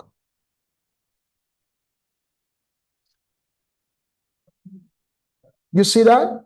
The naming convention is very important. Socrates, do you understand now? Just because I named it dev test above doesn't mean I can change it. Yeah. It is the name you give to it. That is the name it's called. Now, if you're wondering where I clicked on account alias create one. To your right, it's to the right. Ajoye, this is IAM environment. You go to IAM, right? You go to IAM within the services of security, identity, and compliance. Click on IAM, and then you will find create alias to your right. Now we have a dev environment. Yes.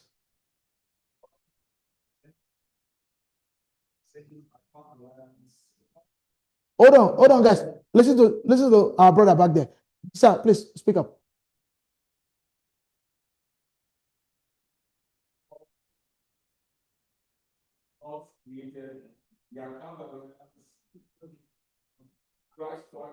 Wait. Uh-huh. Hold on. I like.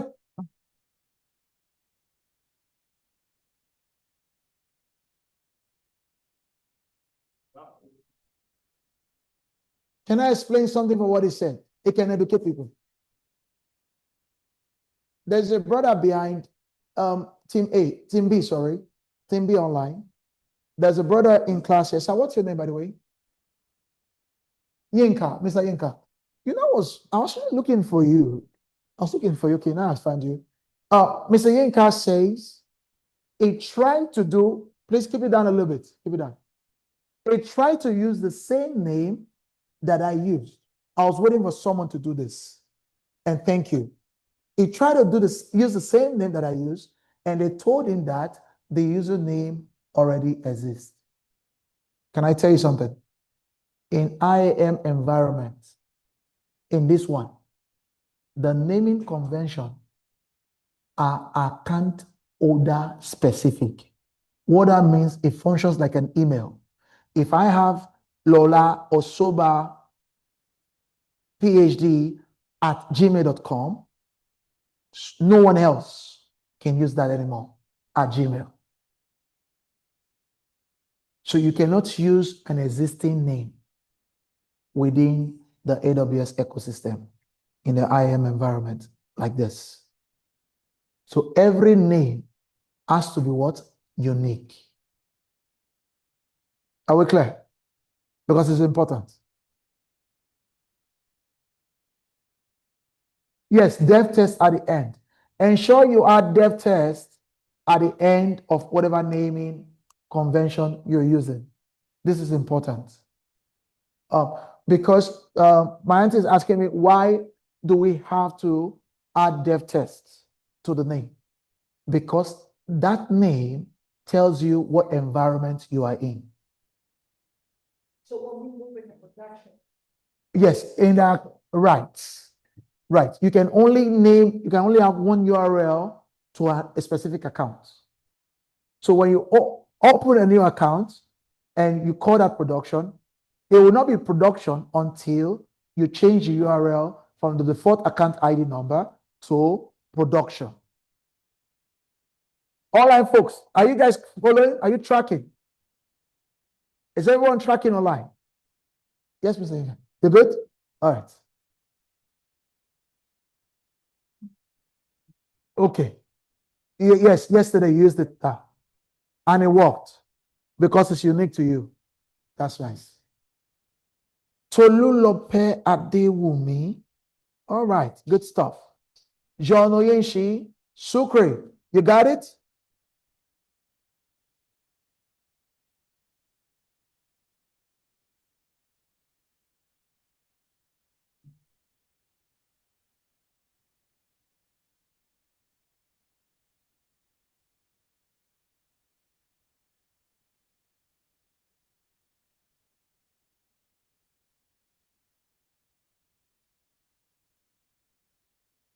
All right. Oh, Sandra, you're unable to create. What is the error message, please? I'm so sorry. What's the error message you're getting?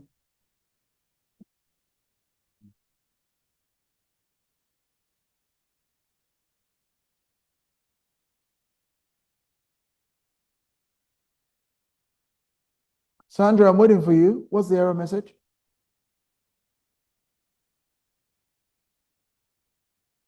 Okay, while we're getting Sandra sorted out, we'll come back to her. Now, look at this. Guys, please. How many of you have Android phones?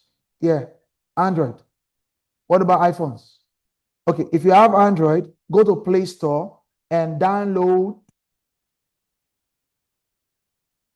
Okta Verify. If you have Okta Verify. Okay, if you have it, that's good. Okta Verify, or you download Google Authenticator. Okta Verify. The reason I'm pointing you to Okta, in most jobs, they will issue you an Okta authentication. So you familiarize with it now, right? Okta Verify. It's just a simple app. You download it. It's free.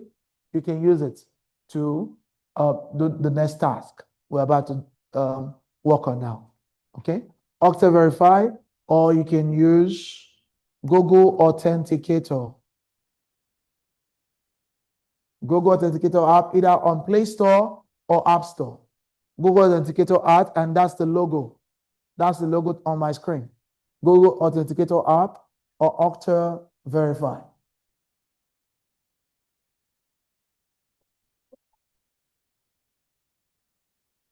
Okta. You just add. No. Order. Yeah.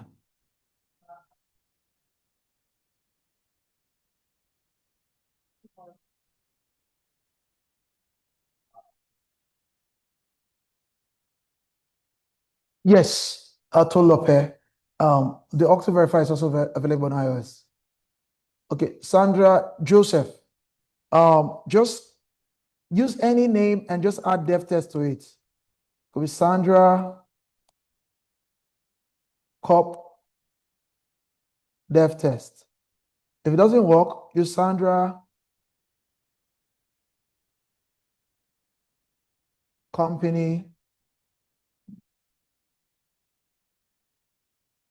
dev test 001 or something like that. You use that, Sandra.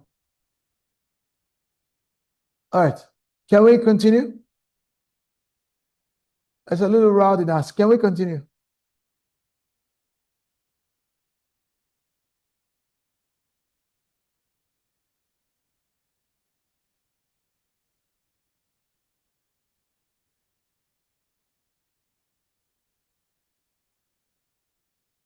We're closed by, oh, gee, Luis.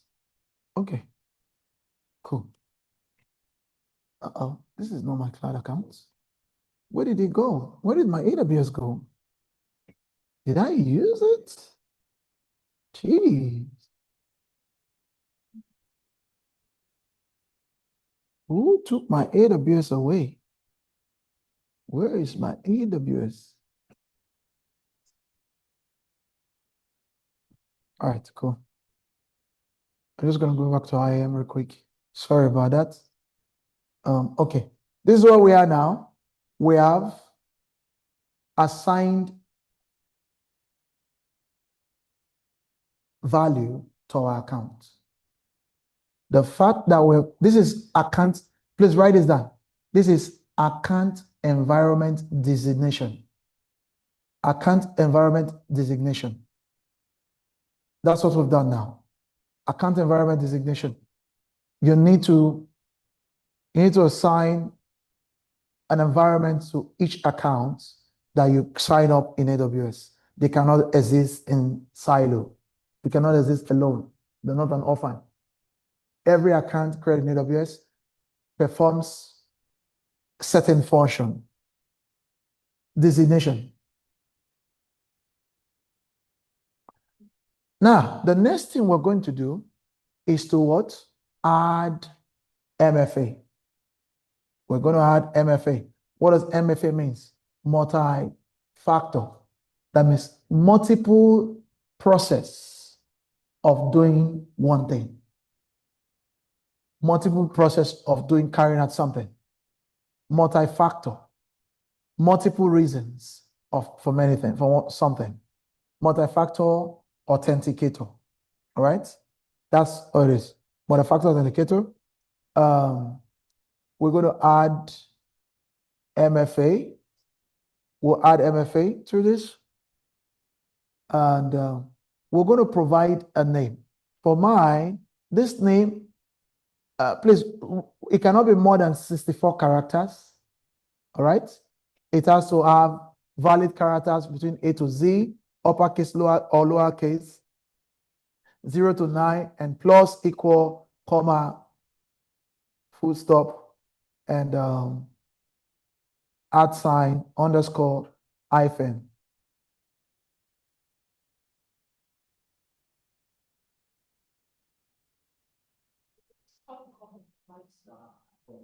So is there a mic for people to speak, please?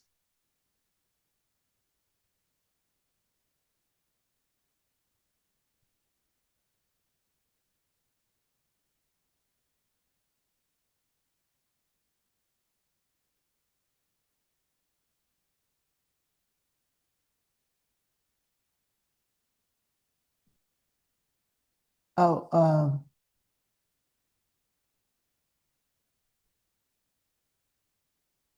Sandra, is that Microsoft? That's Microsoft, right?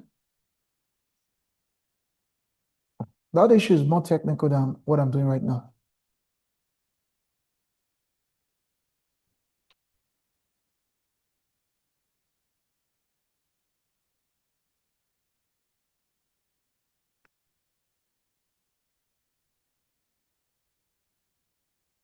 All right. Now the name I'll be using is this church, Christ Church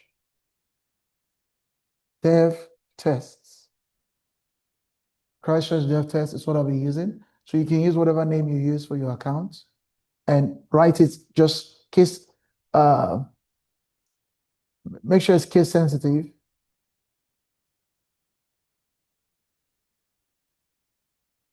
Okay. All right. And you have to select MFA device. Where's my bag? Where's my bag, right? Okay, bag is in the car. I've just shown you my bag in the car. I've just shown you my multi-factor authenticator device from my bank in Nigeria. These authenticator devices have a hardware component. There are some that are hardware. Most companies nowadays don't issue hardware. Some might issue hardware, some might just issue you virtual ones like Okta Verify or Microsoft Authenticator, depending on what the ones they are using by their policy and security policy company-wide. In this case, we're going to select Authenticator app, not the hardware one, not the passkey or security key. We'll select what? The Authenticator app.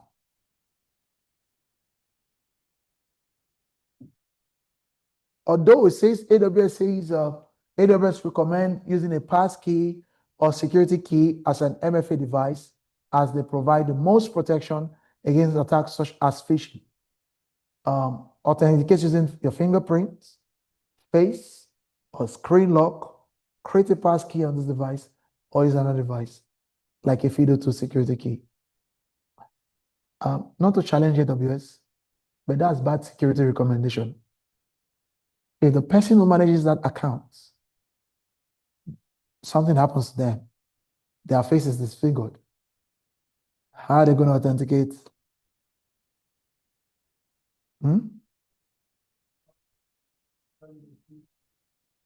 Or screen lock. Okay, right. The fingerprint one, I don't agree with that. The facial one, I don't agree with it. Because that can also be tampered very fast. But that's a conversation for another day. Authenticator app, next. And then you say show QR code. Show QR code. So I'm about to use one of my Android phones to authenticate myself.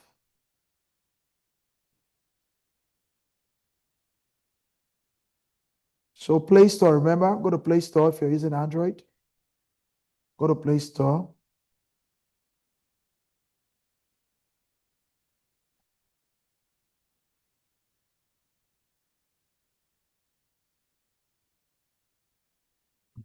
All right, if you're having issues or anything like that, it will be on YouTube, Ollie. It's going to be on YouTube. Please shoot me an email with an error. Okay, I'll find a way to connect with you to help. If you're having any issues, do not drop off from the class because you are facing any challenge. We're here to help you. Okay. All right, now,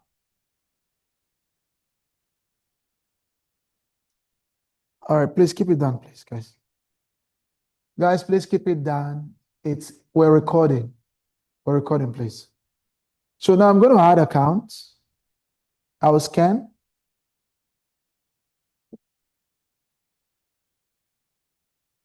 And I'm going to enter the numbers. It's going to show me a number, which is authenticator number. I'm going to enter the first one and wait. It takes about 30 seconds on either Okta or Google Authenticator. Take about 30 seconds. I'm going to wait for the other one to load. Now the second number has loaded up. It's 680,105. 680,105. And boom, I have added my authenticator. Sorry?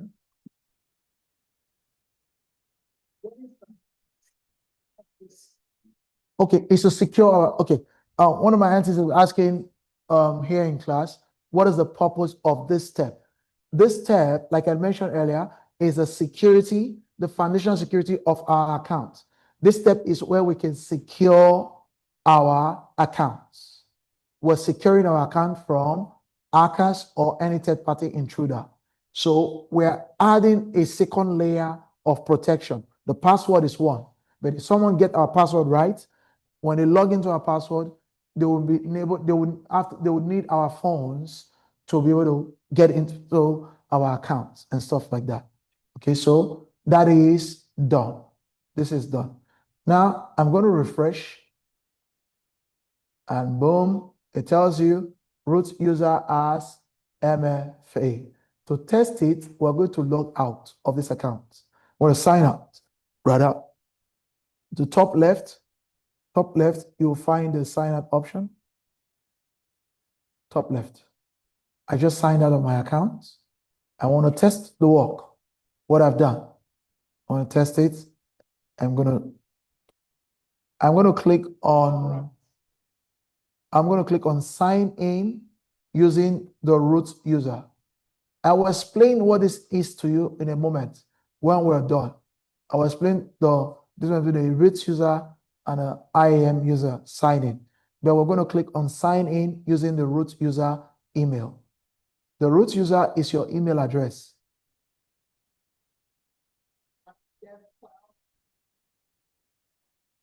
Yes, yes. Okay.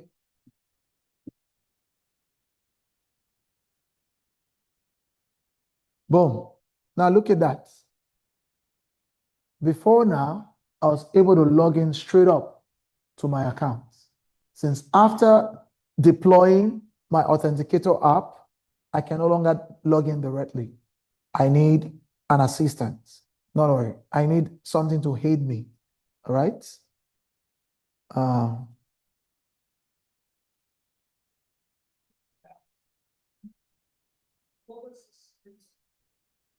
Sign in. Log in as a root user.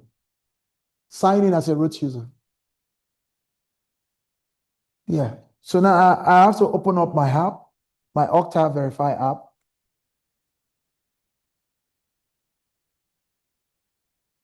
Okay. That's it. I have to open my Okta Verify app to enter my Okta PIN in order for me to what? Authenticate. To have a final authentication. That's it. So now that gives me additional layer of protection. That is security 101. So for me to get to where I was before, I'll go to the service menu and I'll scroll down and click on security, security, identity, and compliance. And then I'm going to click on IAM. And boom, it tells me I have root user as MFA. It checked it. Now there's more. There's more security settings. When we come back, we have an 11-minute break to go eat dinner. We're having jollof rice tonight in class. Hello. I'm looking forward. I'm hungry. But we'll be back in 11 minutes. So stretch your legs, drink some coffee if you're a coffee lover, drink some water, watch your face. You're paying a price. It's going to pay off. You're doing good. I'm proud of you. You are the best in the world. I'll see you shortly.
Okay, we're back now.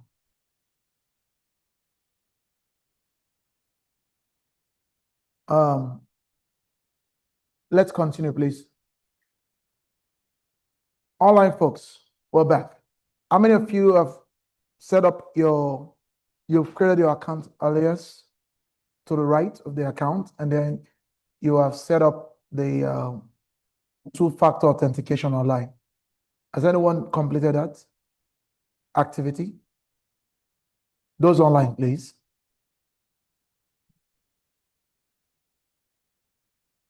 Okay. All right, good. Total PC on track. All right. Good stuff. Okay. All right, Adetutu. The next step, we are going to set policies. We're going to set policies.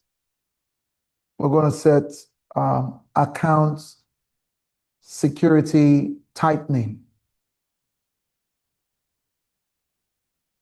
So under IAM, Identity Access Management IAM, to your left,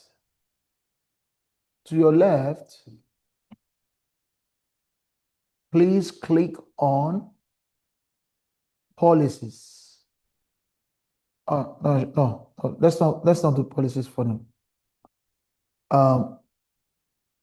We are going to click on account settings. Account settings for today. Account settings.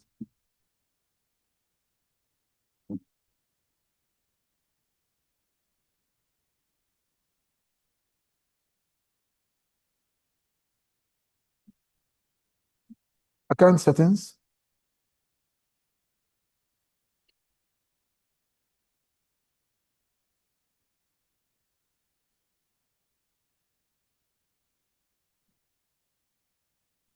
You don't understand what I'm doing at all.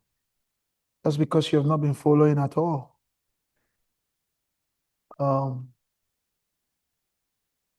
You could use common sense and reach out and say, hey, I need help. We are in IAM, Identity Access Management. Okay. I don't want to be distracted. There are a lot of people waiting to finish this task. Reach out later, I can help you. All right, Adeoye? Now, please, to your left, you will find everything you need. We're recording, please. We're recording. To your left, you will find account settings. And under account settings,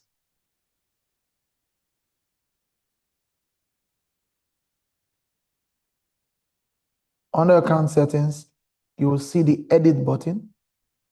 I'm looking for annotate. To your right.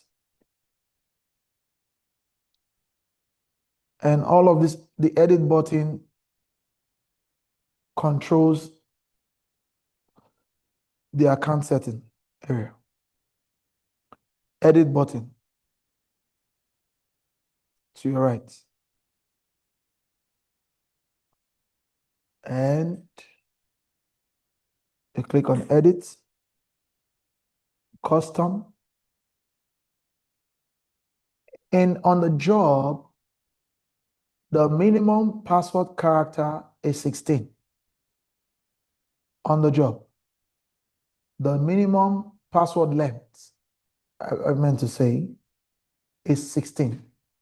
16. Minimum. That's the best recommendation. 16, best security practice. Please note this on the job. The minimum password length is 16. 16 character is a safe length. All right. It contains uppercase, lowercase, and number. Let me show you something real quick. Yeah. Let me show you.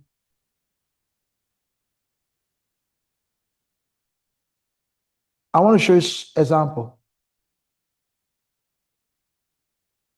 Let me show you an example here. I'm on Gmail. Please don't go to Gmail. Just watch my screen, please.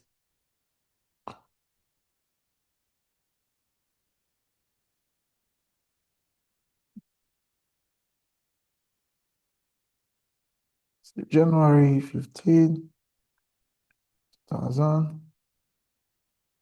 Okay. All right. Now, let's watch my password. Watch my password. 1, 2, 3, 4, 5, 6. 1, 2, 3, 4, 5, 6. What error message did you see? 8 characters or more. So 7, 8. Isn't that 8? Okay. So 7, 8. What error did you see? Try a mix of letters, numbers, and symbols. Now, here's the catch. This password policy is the same thing, similar thing that Google did on the back end of Gmail. That's why you cannot use anything less than what? 8 characters. Even when you get 8 characters, you cannot use anything less than a complex password, a mixture of letters, numbers, and special characters. This is the policy, the same thing that was done behind the scene for Gmail. It's the same thing you're doing for a company or for your business and stuff. So now, knowing that the policy exists, what will you advise me as a security professional to select? All four? One? This one? Require at least one uppercase? Require at least one lowercase? Require at least one number? Require at least one alpha? So what about this one? Other requirements. Which one of them and why? Turn on password expiration. Why is that?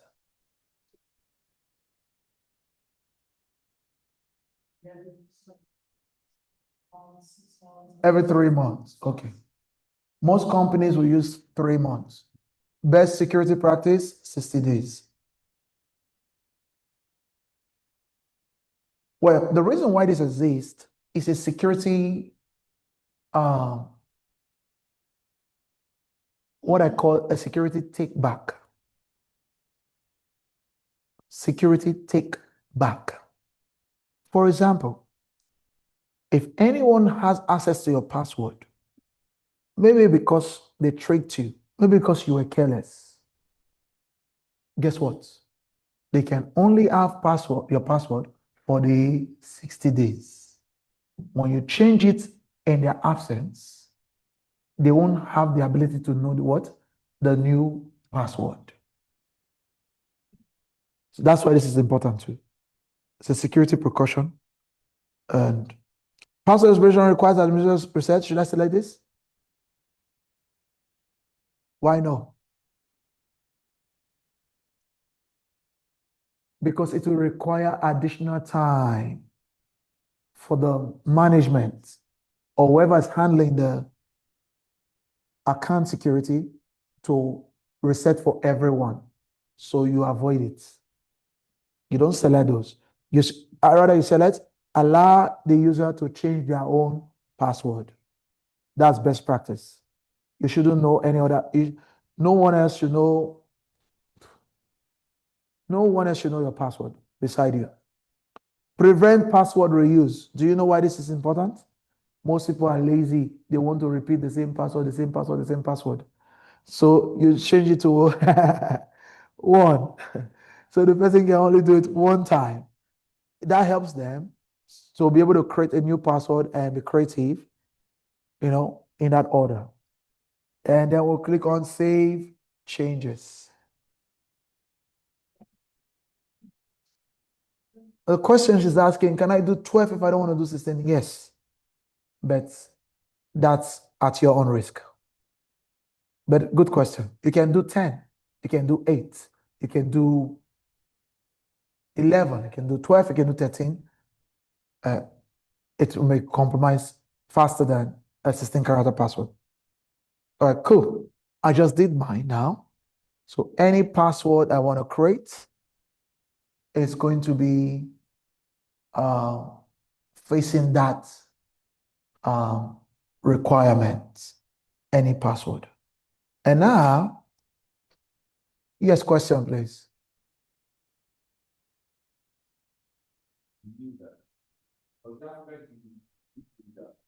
This very one? This, you mean the settings, right? Yes, this very good question is asking. Please, online, please listen. Is asking, this settings we just did, does it applies to every user in there? Because we are doing it at the root level. The answer is yes. Even if it's not a root level, you are, as long as you have admin privilege, you can do this. This is at the account level. This settings applies to the entire account. Anyone, in fact, this, please write this down. This is what they call security governance in a way.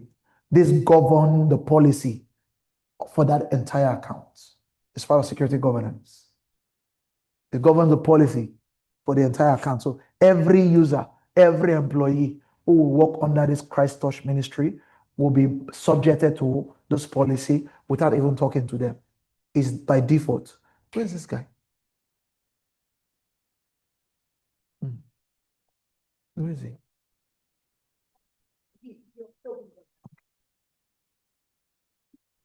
All right. So thank you for that question, sir. Thank you. All right. The next one we're working on will be the IAM user. The next thing we'll be working on will be the IAM user.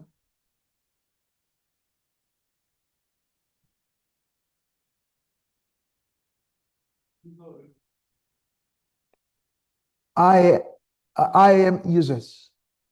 Yes.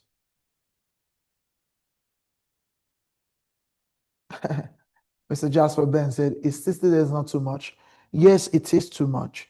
But if an attacker gain access to your account, even 2 days is too much.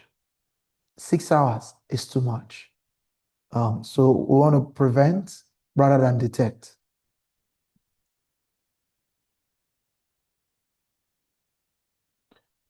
All right, so now the next thing we're going to work on is the IAM users and group. We'll start with creating the user. What is a user? A user, that's good.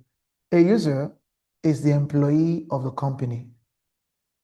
A user can be an application, not just only human. An application can act as an employee of the company. A user. I'll use, because we're in church, I'm going to use a church example. In the choir, there are a group of singers, right? People who sing, people who play instruments, people who conduct the choir sessions. They call them choir masters. So it is, as an employee of a company, you are part of a group, a department in that company. You're not alone, except it's a startup. If it's a startup company, that's different. If it's an established company, like the Microsoft, the Teslas, you will be hired to join what? A team. And you'll be part of a team. And that team, when we used to work on site many years before, those were called departments. They don't really use much of the word team, more of departments. But things evolved. So you are part of a department as a team. Your department could be security. Your department could be development. Your department could be just help desk analyst. Your department could be,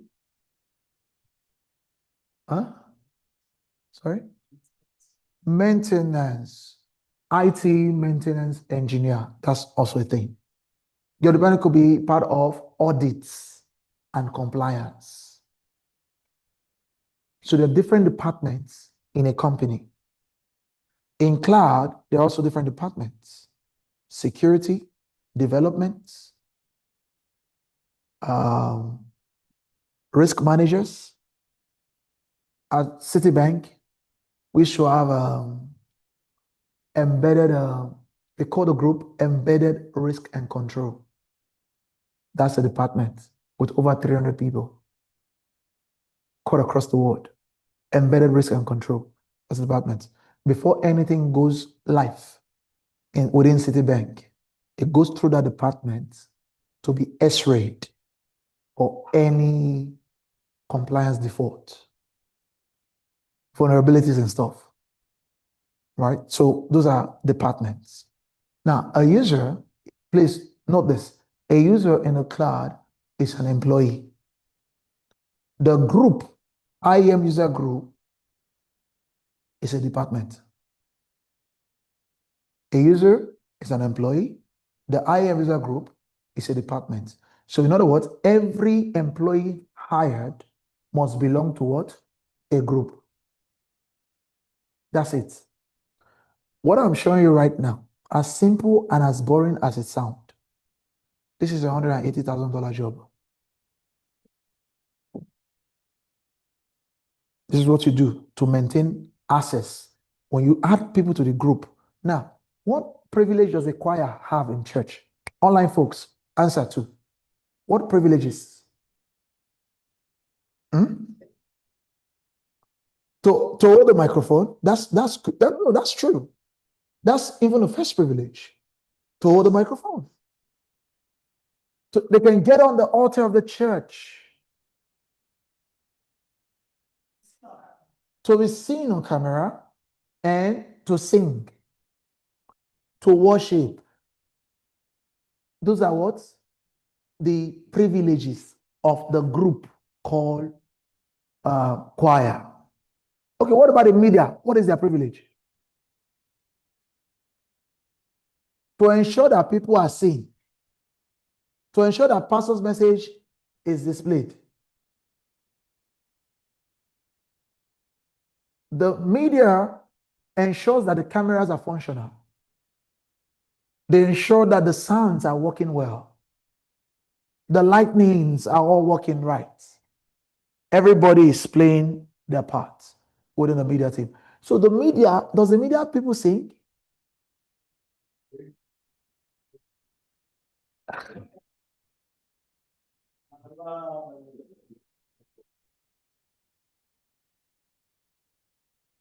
Does the media people sing on their own? I like that.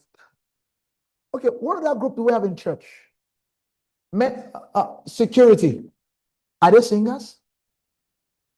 They are protocols. They ensure that what? The people are cars are parked, cars are locked correctly, people are not coming to break into cars. That's the job of a security professional. Thank you. I need this. In the church, so are ushers. What are the job of an usher? The seat members in the right seats, right? They take offerings in the church. Ensure decorum. They ensure that the offering you came to church with, you don't leave with it. They wake those sleeping. Most people don't like ushers. You are reminding me of the past. And what? Oh, thank you, ma'am. The next one is sanitation department. Is it their job to preach? Is it their job to sing? Is it their job to guard cars? Is it their job to seat people? Their job is to pick trash and clear the trash. You see, within the church ecosystem, there are principles in action. So is every job on planet Earth. As a developer, you cannot do the job of a security professional.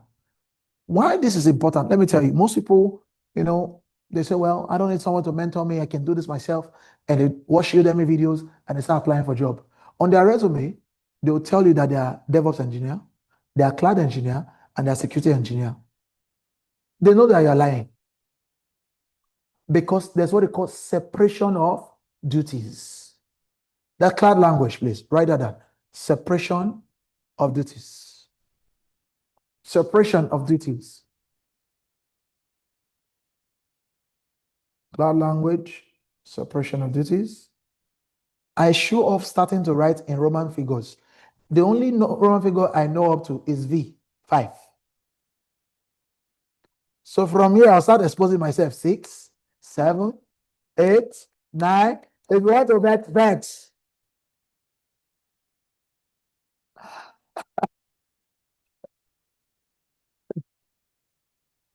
I don't used to like our teacher that do those stuff in school in those days. She'll be writing Roman figures. Like, what is this? It's like our future was over before I even started. All right. So now we're going to say separation of duties. Separation of duties. So I mean, I'm not sure how they operate in the mosque, but I'm sure that the church have all this. Oh, thank you, Michael. Thank you so much. Okay. Access to the pastor. Okay. John Oyenshi. Access to the pastor. That sounds like Ghanaian. Ghanaians have the best English in West Africa. Sing to the church. Okay. Front row seats. To play instrument. Educate the church about worship. Okay. Need scripture. Read scriptures. Camera, display sound. Okay. That's true. That's what the media people do. Ensure audio is good. That's to capture every moment. Thank you, Oluwa Tomilola, Samsung. Thank you. Kwame, share information with church. Generation sound. Okay. Camera security as well. Usher safety, orderliness, sitting and greeting, and daycare or children's church. Thank you, Karin. That's true. That's a big deal. Daycare and children's church is also another department where you have to dedicate certain responsibilities to take care of the kids and stuff. Sometimes they double. They are the children's teacher, they are children's pastor, they are the children everything. Ebenezer Egu is asking a very wonderful question online. He said, which one comes first when creating users? Is the group, department before users, employee? Well, there's an old saying that soldiers can go, but barrack what? Stays. So there's barrack before the soldier. So there's also the department before the employees. Because the employee, if there's no established department, there will be no void for an employee. The void comes within the department that demands for an employee.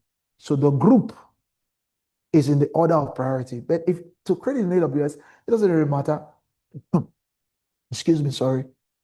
Oh, thank you. Thank you. I did Omo. Thank you. All right, so we in AWS, it doesn't really matter. You can create in any order. But in the order of priority in real life, what Ego is asking is a very good question. The group exists for the employee to exist. The group exists for the employee to exist. So that's how it works. Okay. I know today is a little boring, but I'm kind of like I ate Eba, so I'm a little slow today. But I didn't want to rush this because this is the first foundation where we're going to build everything. All right. So if you don't understand the foundation and then you rush through concepts, you just get excited for nothing. And yes. So now because of Ego has changed my direction. I was going to create users before, but in order to maintain what we are having conversations regarding, I'm going to start with a group. So now please navigate to your left, IAM user group. Navigate to your left, IAM user group, IAM user group. We're going to create group. The first group we'll create will be Christ, touch,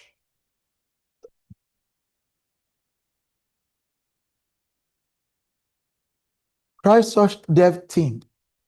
That stands for Christchurch Developers Team. Christchurch Dev Team stands for Christchurch Developers Team. So if you don't want to do Dev Team, that's optional.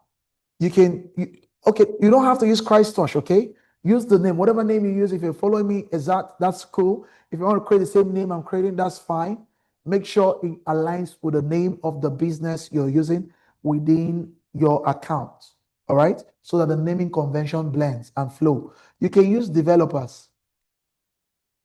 Christchurch development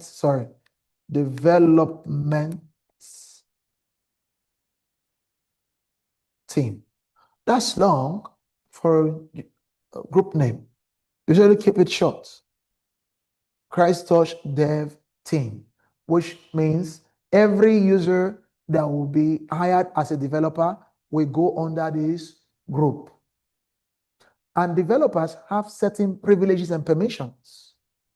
Developers have certain privileges and permissions within a company. One of the permissions they have in AWS, you may not understand it now, but just follow my lead, okay? Follow my lead, it will make us sense. Everything from day one, we connect the dots as we go, all right? One of the challenge, the privileges that they have is access to VPC. So type VPC full and type VPC full, access to VPC, V like Victor, P like Paul, C like Charlie, FULL. Under where it says search. No, under where it says attach permission policies. All right, folks, can you see my screen? All right.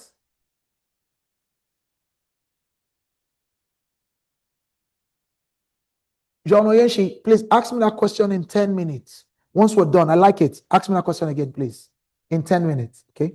I like that question. I don't want to distract, but I like it, please.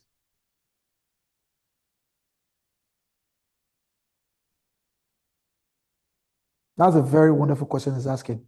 Ask him in 10 minutes. All right, now, so VPC full is one. EC2 full is another. Don't worry, I'll explain all these things to you. E, remember I told you the E is C raised to power 2. Elastic, compute, and then cloud. Elastic, compute, and cloud.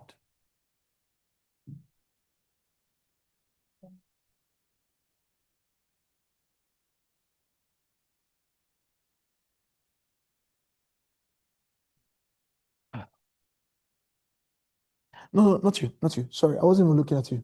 I was not looking at you. No, not you. No, not you. Actually, I was about to minister something. Thank you, Lord Jesus.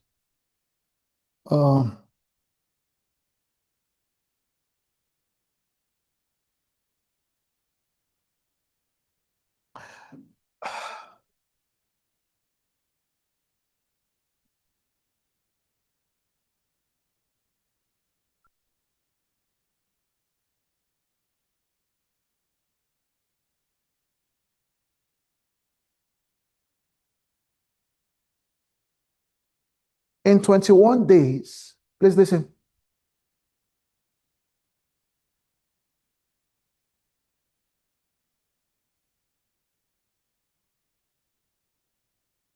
All right. What do you believe about? It's fine. In 21 days from today, if you will listen to me, you will get it.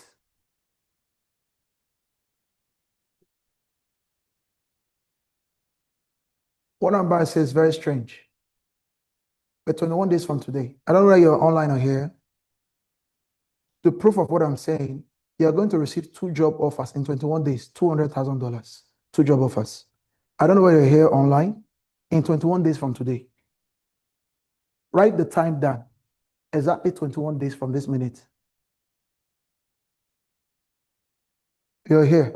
You're in this program. You receive 2 job offers of $200,000, 21 days from today. 21 days. All right, let's continue. The third one is RDS full. RDS full.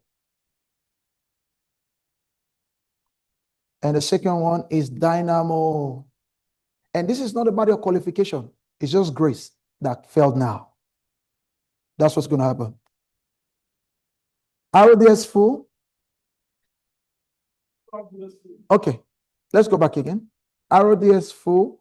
The one that says RDS full access. The one that says RDS full access. And then the fourth one is DynamoDB full access.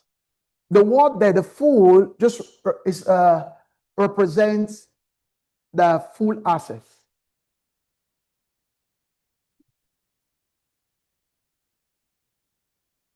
Amazon DynamoDB full access. That's the fourth one. DynamoDB is a database. Already is the type of database. I'll explain to you. I don't want to add things that are not in this level to the explanation.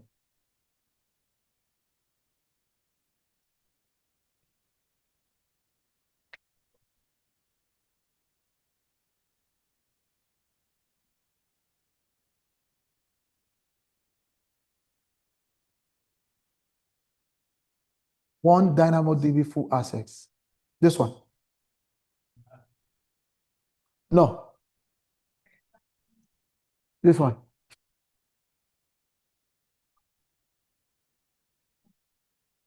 No, you just selected. Don't. Yes, selected. Yeah.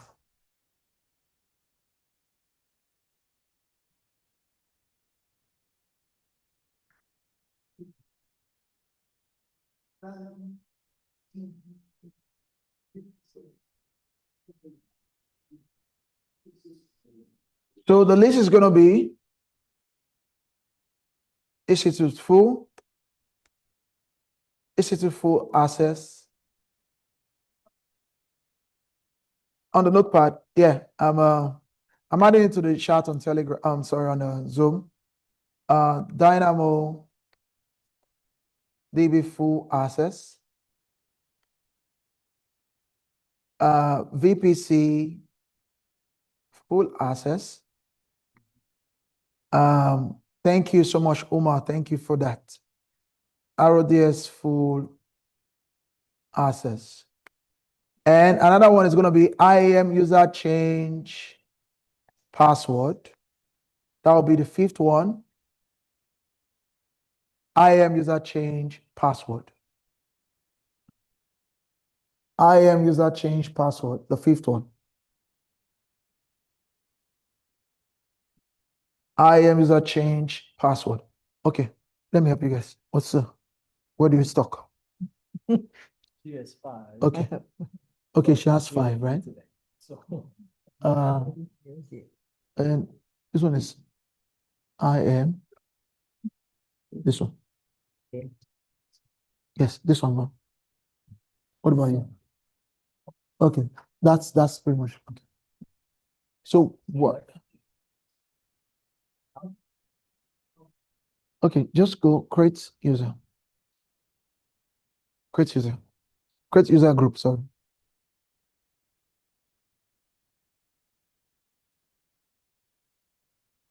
All right.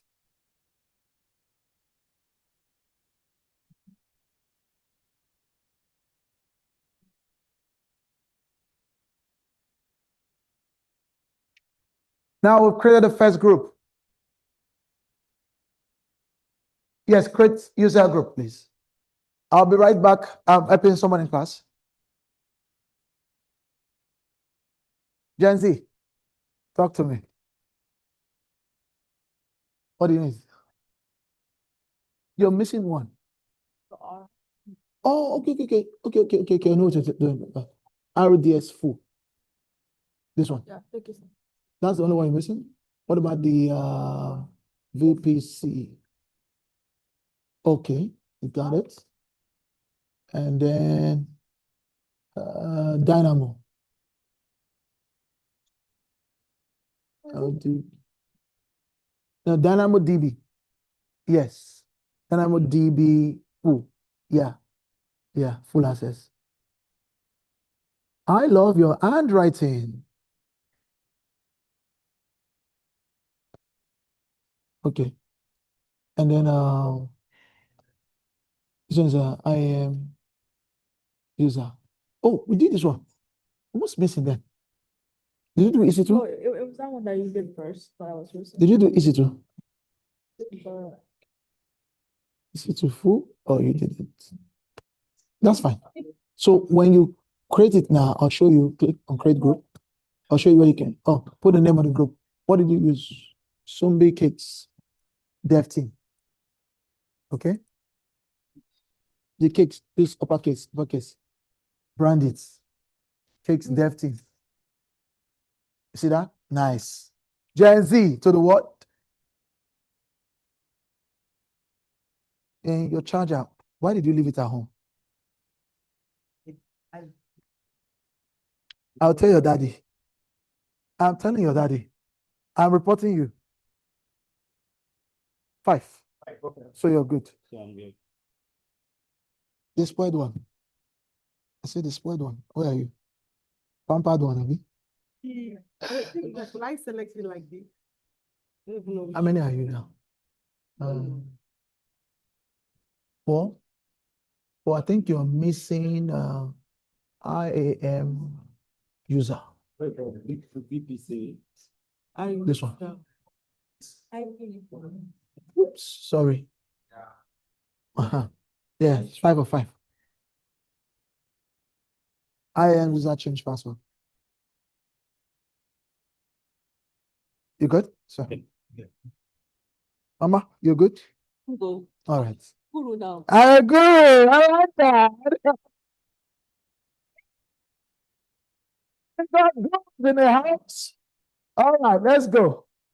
I like that. She said, I'm a guru now. I love it. All right, can we James Balogun, look at the policies here on the chart. Okay, I pasted it. EC2 full access, DynamoDB full access, VPC full access, AWS full access, and IAM user change password. Now, question.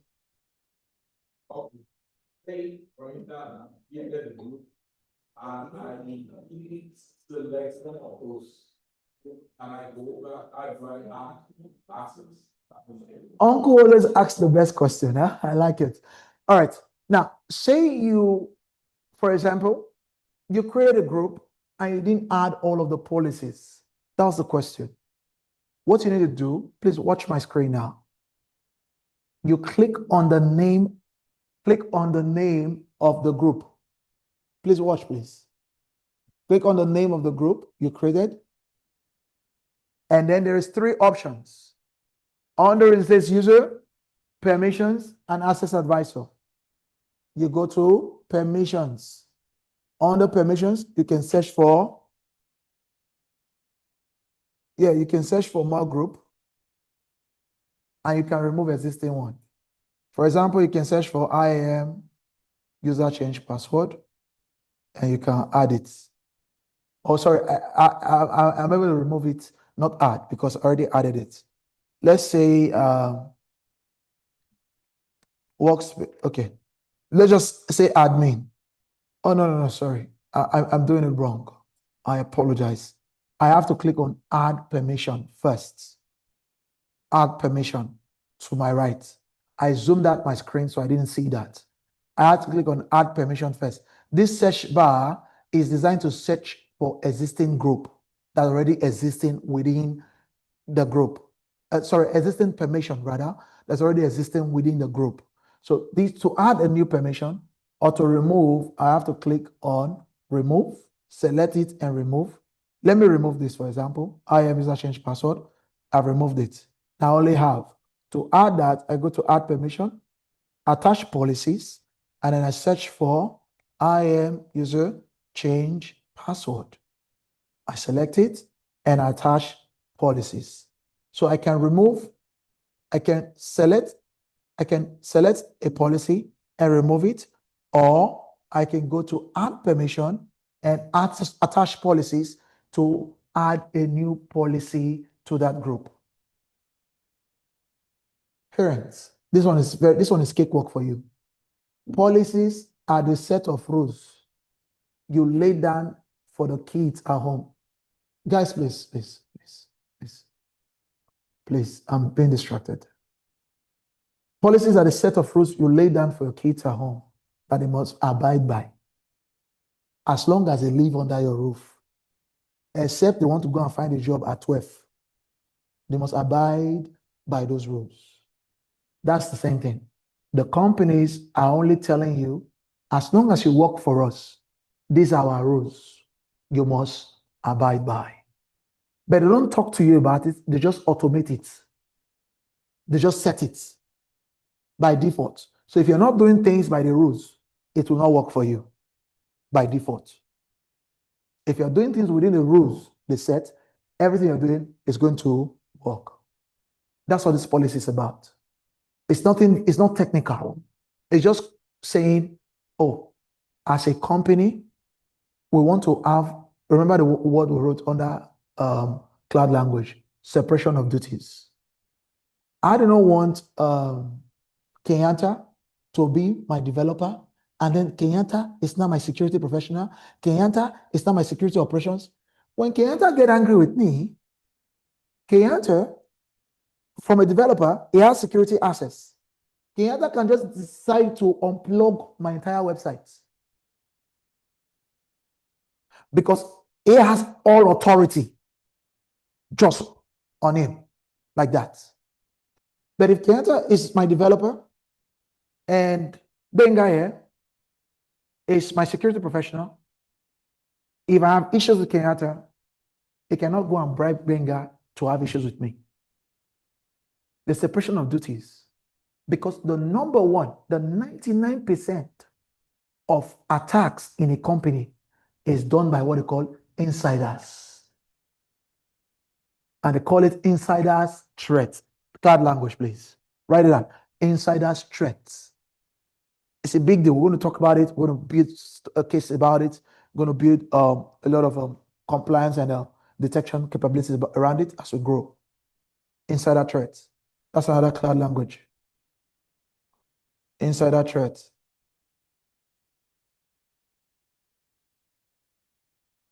All right, so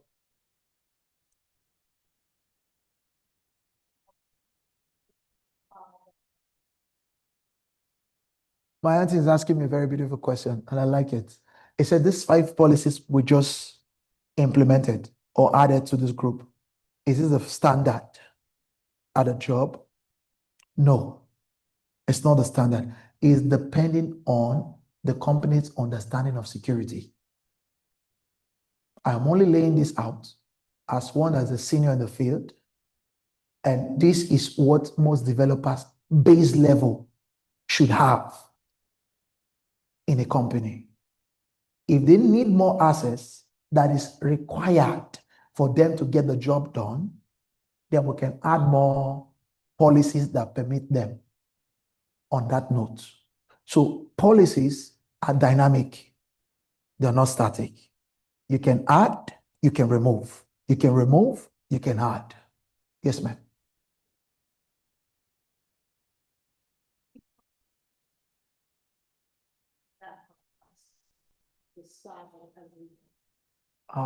Auntie, what store do you shop? Walmart or Target?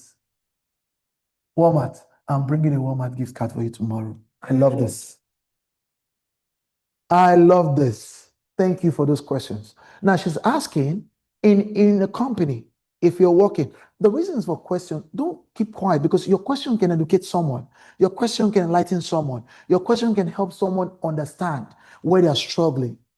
Ask this question. There's no stupid question at all.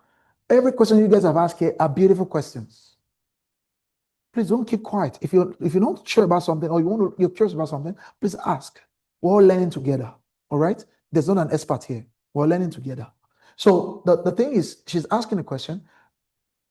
Would a company tell you will they determine what policies to give to a developer? That question, I can spend 7 days answering you.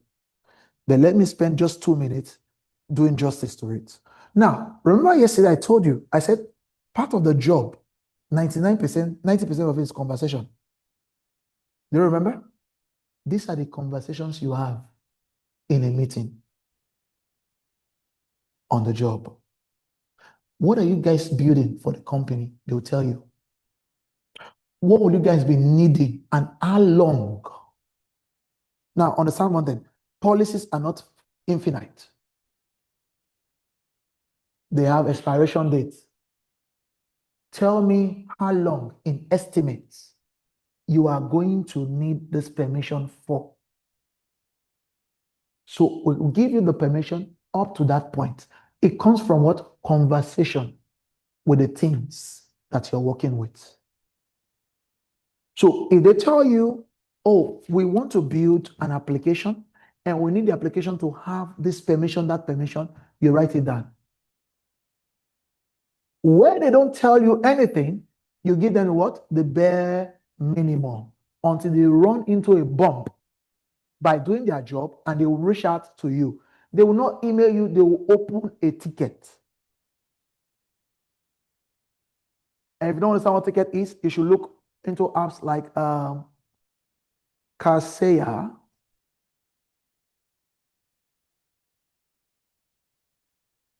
Kaseya ticketing system. I think they've been, I don't know, Kaseya is help desk ticketing system. Most mid-sized companies use them. Then we have ServiceNow ticketing system. ServiceNow. And then we have one of the big ones we used at Walgreens in those days was IBM Remedy ticketing. IBM Remedy. I don't know if they still have it. It's been a long time. BMC Remedy. Maybe they changed it. BMC Remedy, maybe I said IBM instead of BMC Remedy, sorry. BMC Remedy ticketing system. You should look into them, see how they work. Ticketing system is just a to-do list, automated. Case closed. It's like you going to Walmart to shop and you write a list. I will get this, get this, get that, get this. It's just what it is. They are just assigning you things to do, to make it organized, to have proof. What they call to have a blank brain. Yes, evidence is it, but there's a name for it. To have a trail, security trail, to have a trail, that they assign you this and you're working on this stuff. It's good for audit and compliance. Otherwise, if I tell you to do something, if I say, Benga, help me terminate a server, and you do it, sir, you're almost going to jail. IT is one good career, but it's one career that can also take you to jail fast. Because you are playing with people's millions. You could be an insider threat at that point. There's no proof you're not.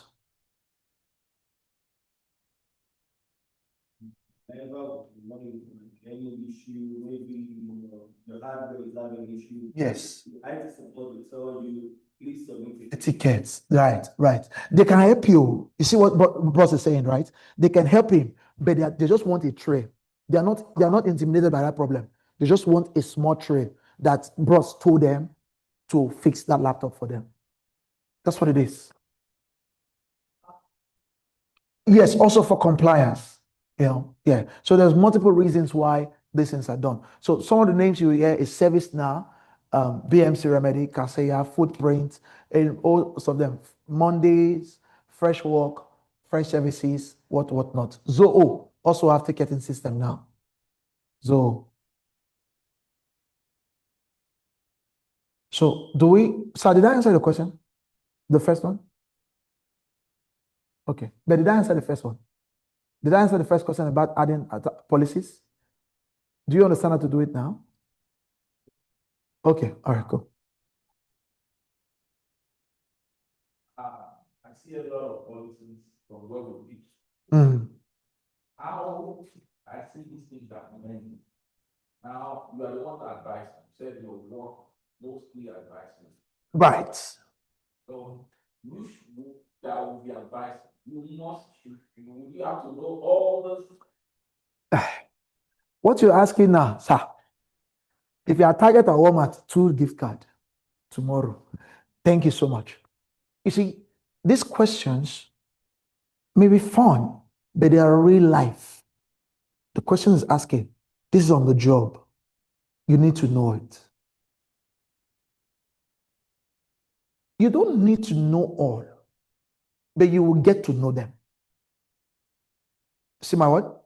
You don't need to know them right now. You will get to know them and know about them. Because as you have conversations with different teams that are working on different projects, each one will have their own requirements on what level of access they should get. But as a security professional, know this, there is a bare minimum. In fact, please write it down, cloud language. It's called access of list to list privilege. List privilege access or access to list privilege. Access to list privilege. Access to list privilege.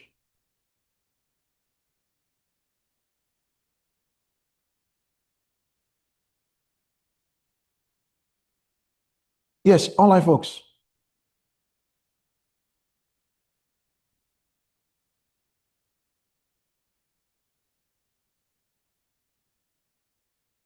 Why this specific variation? Do we need to memorize them for the job, or is there a way to remember them? Mr. John, was this the question you asked before? I know I was telling him to ask me the question again. Mr. John, sir.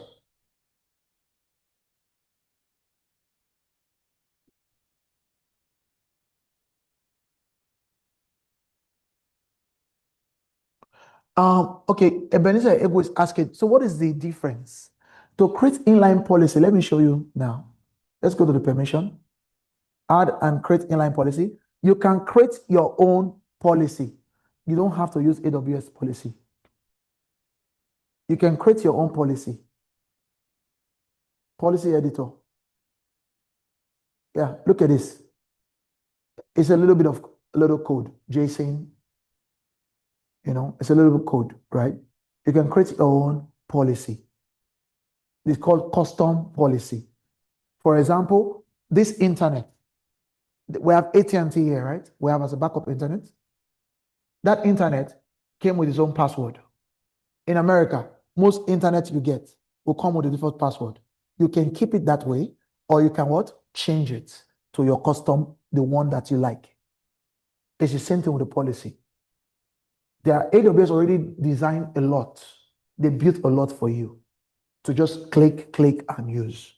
But if you feel like you need more, you need something specific, something that is lacking, you can now what? Create your own policy. Who creates the policy? If you want to ask that question, people who have development skill. They write the policies based on JSON. All right. I hope I answered the question for you, Ebenezer Egwe. Oh, Mr. Henry is asking a very lovely question online. He says, is there a general standard template when having this conversation with potential customers? Henry, you're a wise man. Thank you for asking that. What I usually recommend in this day and age, because you might be working remotely, you can have, I always use my notepad is my writing resource on my phone. Every idea and every thought, I pen them down on my notepad. You can use your notepad to write down key points of the conversation. If it's a company that allows you to use note takers to take notes, you can use that, and you can also write down potential questions before the meeting. Usually in most companies, in every meeting they send out, every meeting invitation, they have agendas. in the body of the email. They'll say, oh, we'll be talking about development of applications. We'll be talking about maybe security. We'll be talking about two-factor authentication, and stuff. You can go from off of that to pen your question and direct the flow of the conversation.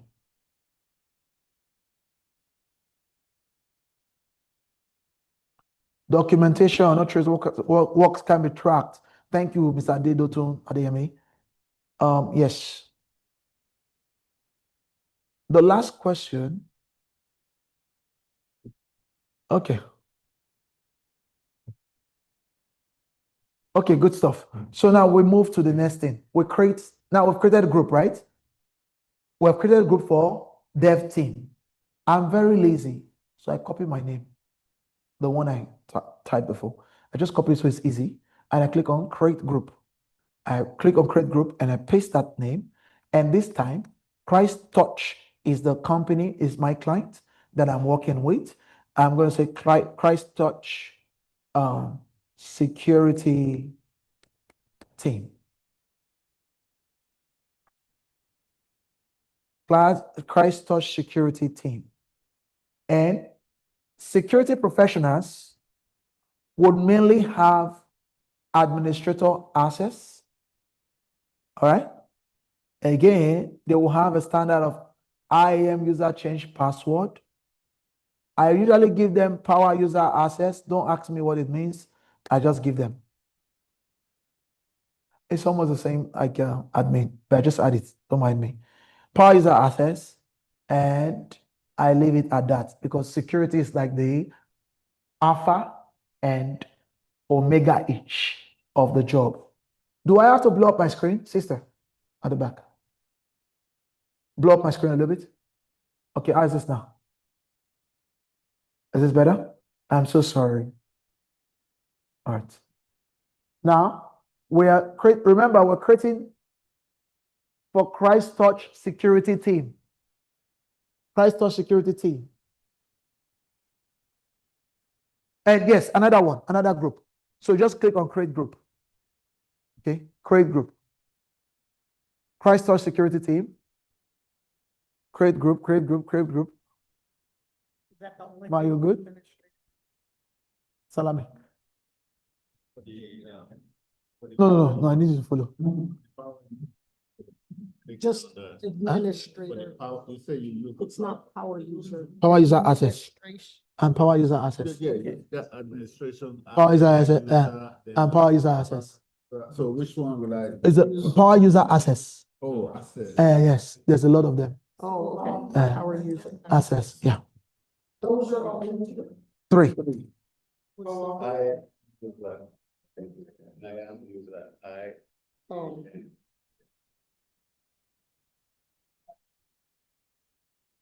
What are you looking for?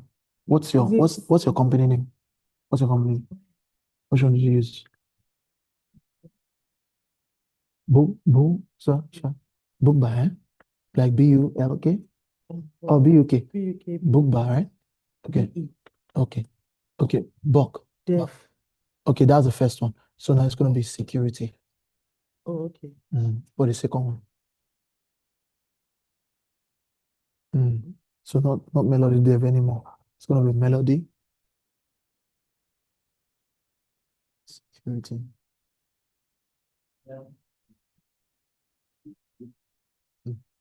So now the policy will be from here. You type, see, it's already here. For the policy, it's already, one of them is already hanging here. Administrator. Yeah, administrator. Then the one we give where everybody can change their password. That's standard for everybody. IAM user change password. And then the third one is going to be power user access. Great group. Yeah.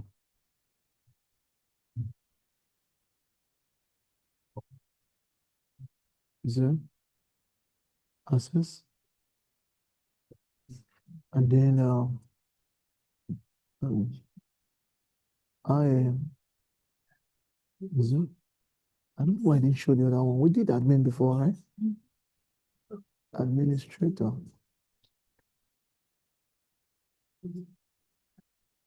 Okay, maybe put out. Okay, so now we'll go create user group. Very easy. Give me 5. You did it. I'm proud of you. Gen Z, talk to me. My Gen Z. All right. Okay, so power user access. Yeah, You have that one? yes. Check. Okay. Type first. Then administrator is one. Yeah, I have that one. Okay. Administrator. Okay. This I think- one's access. No, just administrator. Administrator access, yeah. That's it? You got it, sister? Huh? Is it? I have administrator access. Whatever power user. And then IAM user change password. You have IAM user change password? Yeah. Okay. That will be the third. Power user, administrator, and IAM user. Check me. Rockstar, engineer. My Gen Zs, you, if you don't bring your laptop tomorrow, if I find you to your house, I will cut your hair.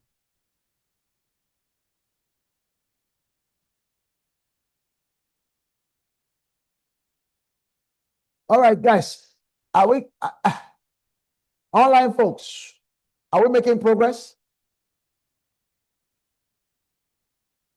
Oh man, no, not at all, not at all. As a matter of fact, let me Security Plus is only valuable if you are doing Department of Defense contracts, DoD. Okay, Security Plus is a requirement if you want to work for the government as a security engineer. That's pretty much it. All right.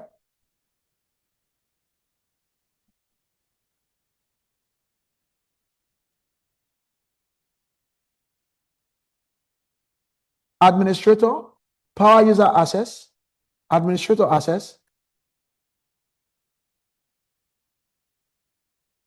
power user access, and IAM user change password. Because what? We are security. Security is the authority of any company. The security group, they are the authority of any company. All right? So now, guess what? If a department exists, oh, where do you want me to go, sir? On policies, right? Okay. This one? Okay. Look at it, sir. My sister at the back, I know you're squinting your eyes. Let me see if you can help. You can see, right? Okay.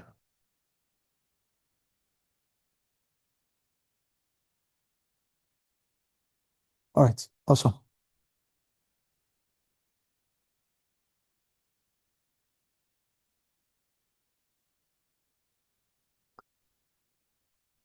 Can I encourage you? This skill set you're learning is lifetime. It's a lifetime skill. If you keep practicing, you won't lose it. It's a lifetime skill. You will be relevant everywhere. So relax. See if that doesn't allow people in the group to change it themselves. And so the policy that don't allow people to change it. It's not adding the policy that allow people to change it. Default. If it's not there, you can't.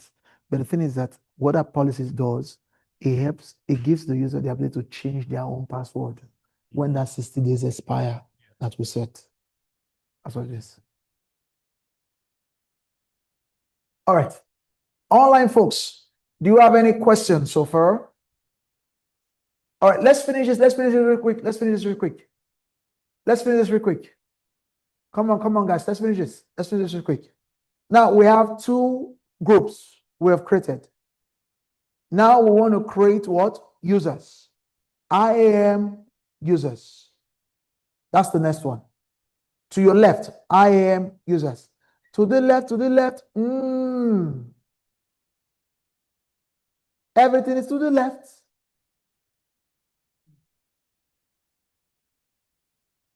Everything is to the left in AWS. Everything is to the left.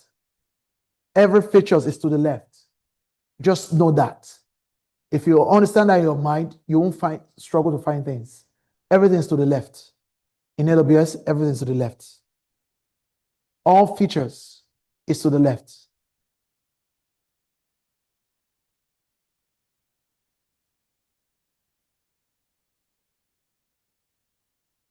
All right? Are we good? Huh? Why we quiet like we ate Eba? Everyone looks tired, drained. What's going on? Oh, it's almost 11. Ah, thank God it's 11. Thank God it's Friday. Thank God it's Friday. All right. I cannot wait to go because I've been looking forward to sleep tonight. So we have 10 minutes left, and let's finish this and we can go. Okay. All right. So this says, okay. John Yenshi, you can click and attach policies if you don't have the policies that you need attached already, okay? How do you know what access to give a group you are creating? Would it be provided to us or would it depend on their roles? It's going to depend on their roles, okay?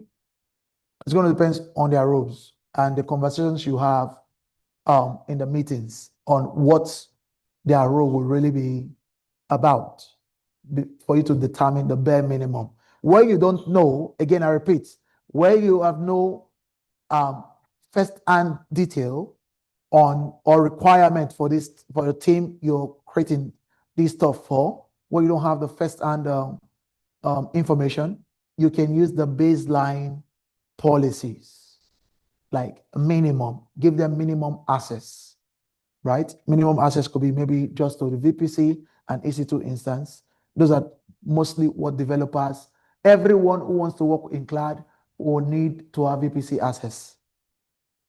So VPC is where we're going to tomorrow. I don't want to bombard you tonight, but please let me tell you something. One of the ways you succeed at the cloudicians is not to go home and leave your laptop. We all have a busy life. I understand. It's not easy. So in America, Canada, Germany, and all that foreign countries, create at least 1 hour a day to practice. 1 hour a day to repeat everything you've done. Because if you go home and close your laptop and just like that, and thank God for ChatGPT now, you can ask questions, right? You can ask questions to ChatGPT to explain to you like you're 5 years old, and it will explain difficult, complex things to you. Thank God for ChatGPT. All right, please don't just go home and shut down your laptop. Ensure to create at least 1 hour, because if you are going to school for 4 years, trust me, you will study for an exam. Otherwise, you will fail and owe them $60,000 when you graduate. So why not just pay a price for 1 hour every day and have this knowledge that is as though you have worked in the field for 10 years? You know, just 1 hour a day. Everything I'm showing you is what you will see on the job. Everything I'm showing you. All right. Okay. Now we're going to create a user. Click on create user. Under IAM user, how did I get here? Let me navigate to dashboard. Click to your left, IAM user, to your left. IAM user, to your left. IAM user, it's on the left. IAM user, that's it, to the left. Then you create user. Now, this is where you put the names of your loved ones.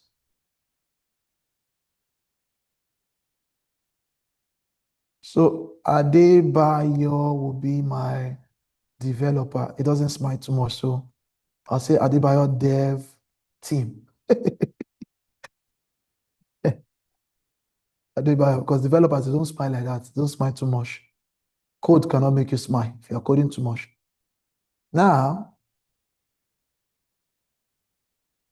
I'm going to use a password And that password will be change me at 2027, 2026. So I can meet up. Oh, hold on. I want to show you something. Change me at 20. That's 5, 6, 7, 8, 9, 10, 11. Custom password. Provide user access to AWS Management Console. 1 second. Provide user access to AWS Management Console. What that means is this. There are two ways to, please listen to this. I'm going a little technical now. We're going from baby stage to a little bit adulthood. There are two ways to access AWS. On my Windows computer, if you're using Mac, it's called command on Mac. If you're using Windows, it's command, but you can type CMD. There are two ways to access AWS. One is through what? The console, which is where we are right now. This is the console. Another name for it, cloud language, is called GUI. The pronunciation is GUI, graphic user interface. That means the code that you can, the page you can see away from the rough code. Look at this. This is not code per se. This is like an HTML, whatever stuff, but this is what code usually depicts. This thing that you see all beautiful, this is what it looks like. This is the very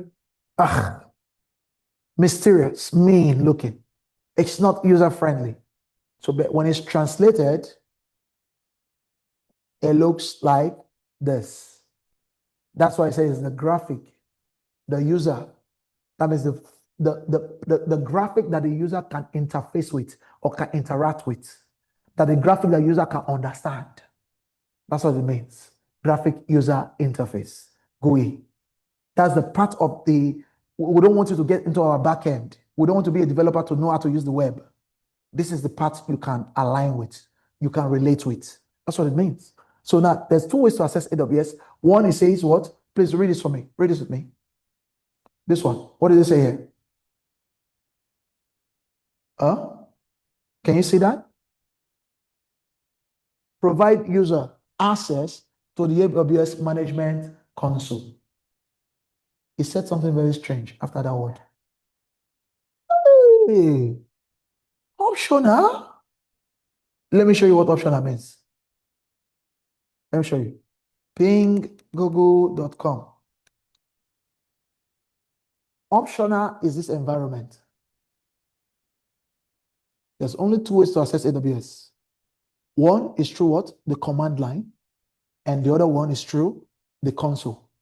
The command line usually rough. It's like this. You type commands. Now, I said ping google.com is stopped, right? It will stop again. If I say ping google.com -t, it will not stop until I stop it. This is command. I'm using to talk to the system now. Command.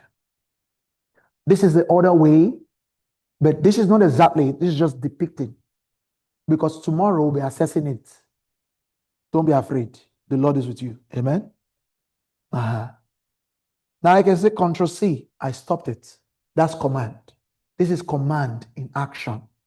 Do you understand? When it says provide user access, optional. Now, you see, if you are creating programmatic access through access key or service key, you can generate them after you create the IAM user. So see, it's called programmatic access. The two ways, programmatic access and user AWS Management Console. The console is this one that we can see. The programmatic access is this one that works with command. It's usually built on an operating system called Linux. Do you understand that? Okay, if you don't understand Linux, Linux is just like Android versus iPhone. Which one is better? Android, right? Android. Android. Which one is better?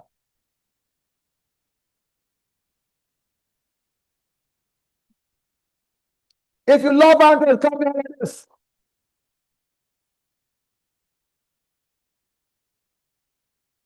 If you love iPhone, don't clap.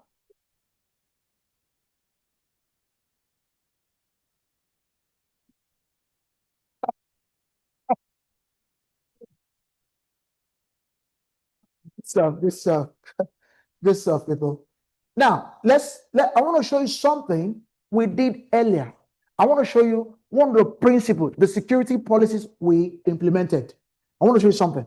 Now, if you say change me, do you know why they use change me at whatever? Do you know why? Do you know the history behind this password? So the user can know they need to change it. But if you know how to use this password on the job, that also puts you as an OG of technology. What does OG mean? Original gangster? Original owner? Which one? But it can be used for other good stuff, right? Like you're not a gangster, right?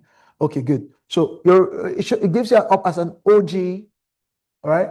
Original owner, original originator of this thing, because this is an old system administrator password stuff. Now, I've selected this, right? I've entered this password. Please count for me. How many characters do we have here? 11, right? That's 5, 6, 7, 8, 9, 10, 11. Okay. What did it tell you? Huh? So the password you entered does not conform to the accounts. Look, this is the keyword I want you to get. It's not about a number. This is the keyword. The password you enter does not conform to the account password policy. So, because sir asked a question earlier, if this reflects company-wide or is just a particular user and stuff. So this now is acting as what? A corporate policy. This is corporate security policy. Why this is important, right? I have a question. How many of you, be truthful, has ever asked the doctor you've been to, whether in ER or private practice, to show you the proof of graduation? Huh? In fact, there are more fake doctors in America than there are real doctors. And you will not know, because everybody wears a white coat. And everyone has what? Lingo. The reason why you have not validated, this is not on the Americans, don't feel bad, because even in Florida, we saw what happened, where nursing degrees were issued like meat pies. But the reason why you don't ask your nurse where the proof of their certification, to see if they went to a Florida college or a regular college in Texas. Texas produced the best nurse, by the way. The reason why is because of their language. It's because of what? Their language. When the doctor tells you, well, let me take a look at you. They have language by words and language by their body. That's why you don't ask them twice. Sir, did you really graduate and become a doctor? So if you don't learn the language of tech, you can have the knowledge. Without the language, no one will believe you. So that's why I'm baking you in reality on what to do, but also keeping it real with you. You need to understand the language. So promise yourself tonight, 1 hour a day. Are we agreeing? Okay, good stuff. We're making progress. 2026, 2027. So let's count. How many numbers is this? Mr. Gwenga, you gave me 11 before. At 20, so that's 12, 13, 14, 15, 16. Okay. Now I'm going to copy that password. And I will go next. And now, It's asking me to add the user to a group. Add the user to a group. I can do it this way by just selecting the development what? Group. Okay, no, tell me. I'm too fast. Based on the username of the user, go back. Look at this. Based on the username of the user, what group is this user going to belong to? Development what? Development team. All right, we're getting there. That's why you see the power of naming convention. You see the importance of naming convention. This is why naming convention is more important than just even knowing how to click. Because it makes a difference in anything in cloud. Everything looks alike. Using the name correctly. That's what you do in the job. No difference. Absolutely not. Okay. All right, so Christ Touch Dev Team. I'm going to select that and I'll click next. And I can put a tag if I want to target whatever. I'm just going to create the user. And it gave me access to download the CSV file that contains. Now, did you realize, guys, please listen. Listen at the back, please, listen. Gen Z, keep it calm. Do you remember how we got this? How many of you remember how we got this? The console signing URL. An alias. Did you just forget what we did a few minutes ago? It is the alias we create.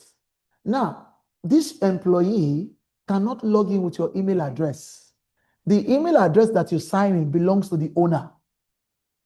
No other employee should have access to it. That's why we created this link, so that when we hire people, for them to work for us within our cloud account, we'll provide this link to them. Provide their username. So when they are logging into our company cloud account, they will have to know that, oh, we are working on dev tests. We are working on production. We are working on shared services. That's why we added what? Dev test to the name. This is best practice. Any other practice is what? Leg over. All right. That was an inside joke between our bio. All right, good stuff. All right, question. Let me, we're done now for tonight. We're going to continue tomorrow. I don't want to bomb you. In fact, every service in AWS, I can build it in 20 minutes. Every service in 20 or less. It will take 15 seconds on some. But I don't want to bombard you. Okay? I just want to make sure we take it slow. We understand. All right? D, I hope I answered the question.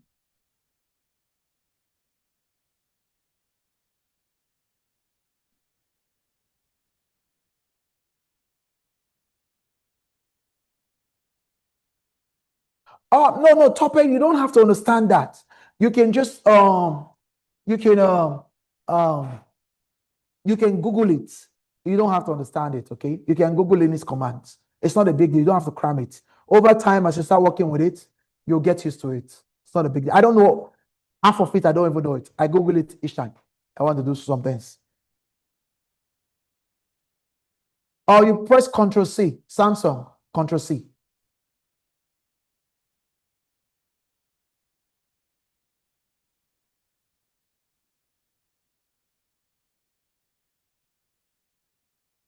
All right, tomorrow.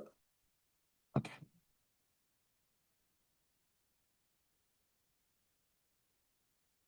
Yes, Mr. Donald. Yes, you can create that for yes, for all employee based on the department or based on the team that they hire them for. We are done for tonight. Thank you for coming. I appreciate you. We're 8 minutes over time. Thank you for your understanding. Thank you for your patience. This is Claticians Day 2 of Claticians Training Combined Training. I'm excited that you're here. I hope you come again tomorrow. It's our grand final for the week. And then next week, we start again. Ensure you don't drop from the class. Ensure you don't drop. This is life-changing. when I came to America 15 years ago, I wish I met someone like Lokionero there. My journey would have been cut short, to achieve great things. I think I was born smart, but I didn't know how to put my smart to use. It took the grace of God to figure these things out. So ensure you don't miss it. Someone is here volunteering their time to help you. All you can do is show up. There's no need to. If you have situations, email me. Please email me. Don't keep it to yourself. Problem shared is half solved. Email me. Let's talk about it and see how we can rub minds together to fix them. I can't solve every problem, but I know a God that can solve all things. So email me. That's part of my calling too. All right, good stuff. So any other question you have online, I'm going to unmute you now. And I will stop the streaming so that, is Louis still around? Nathan, is Louis still around? I don't see a way to stop the streaming. Guys, just hold on. Let me stop the streaming.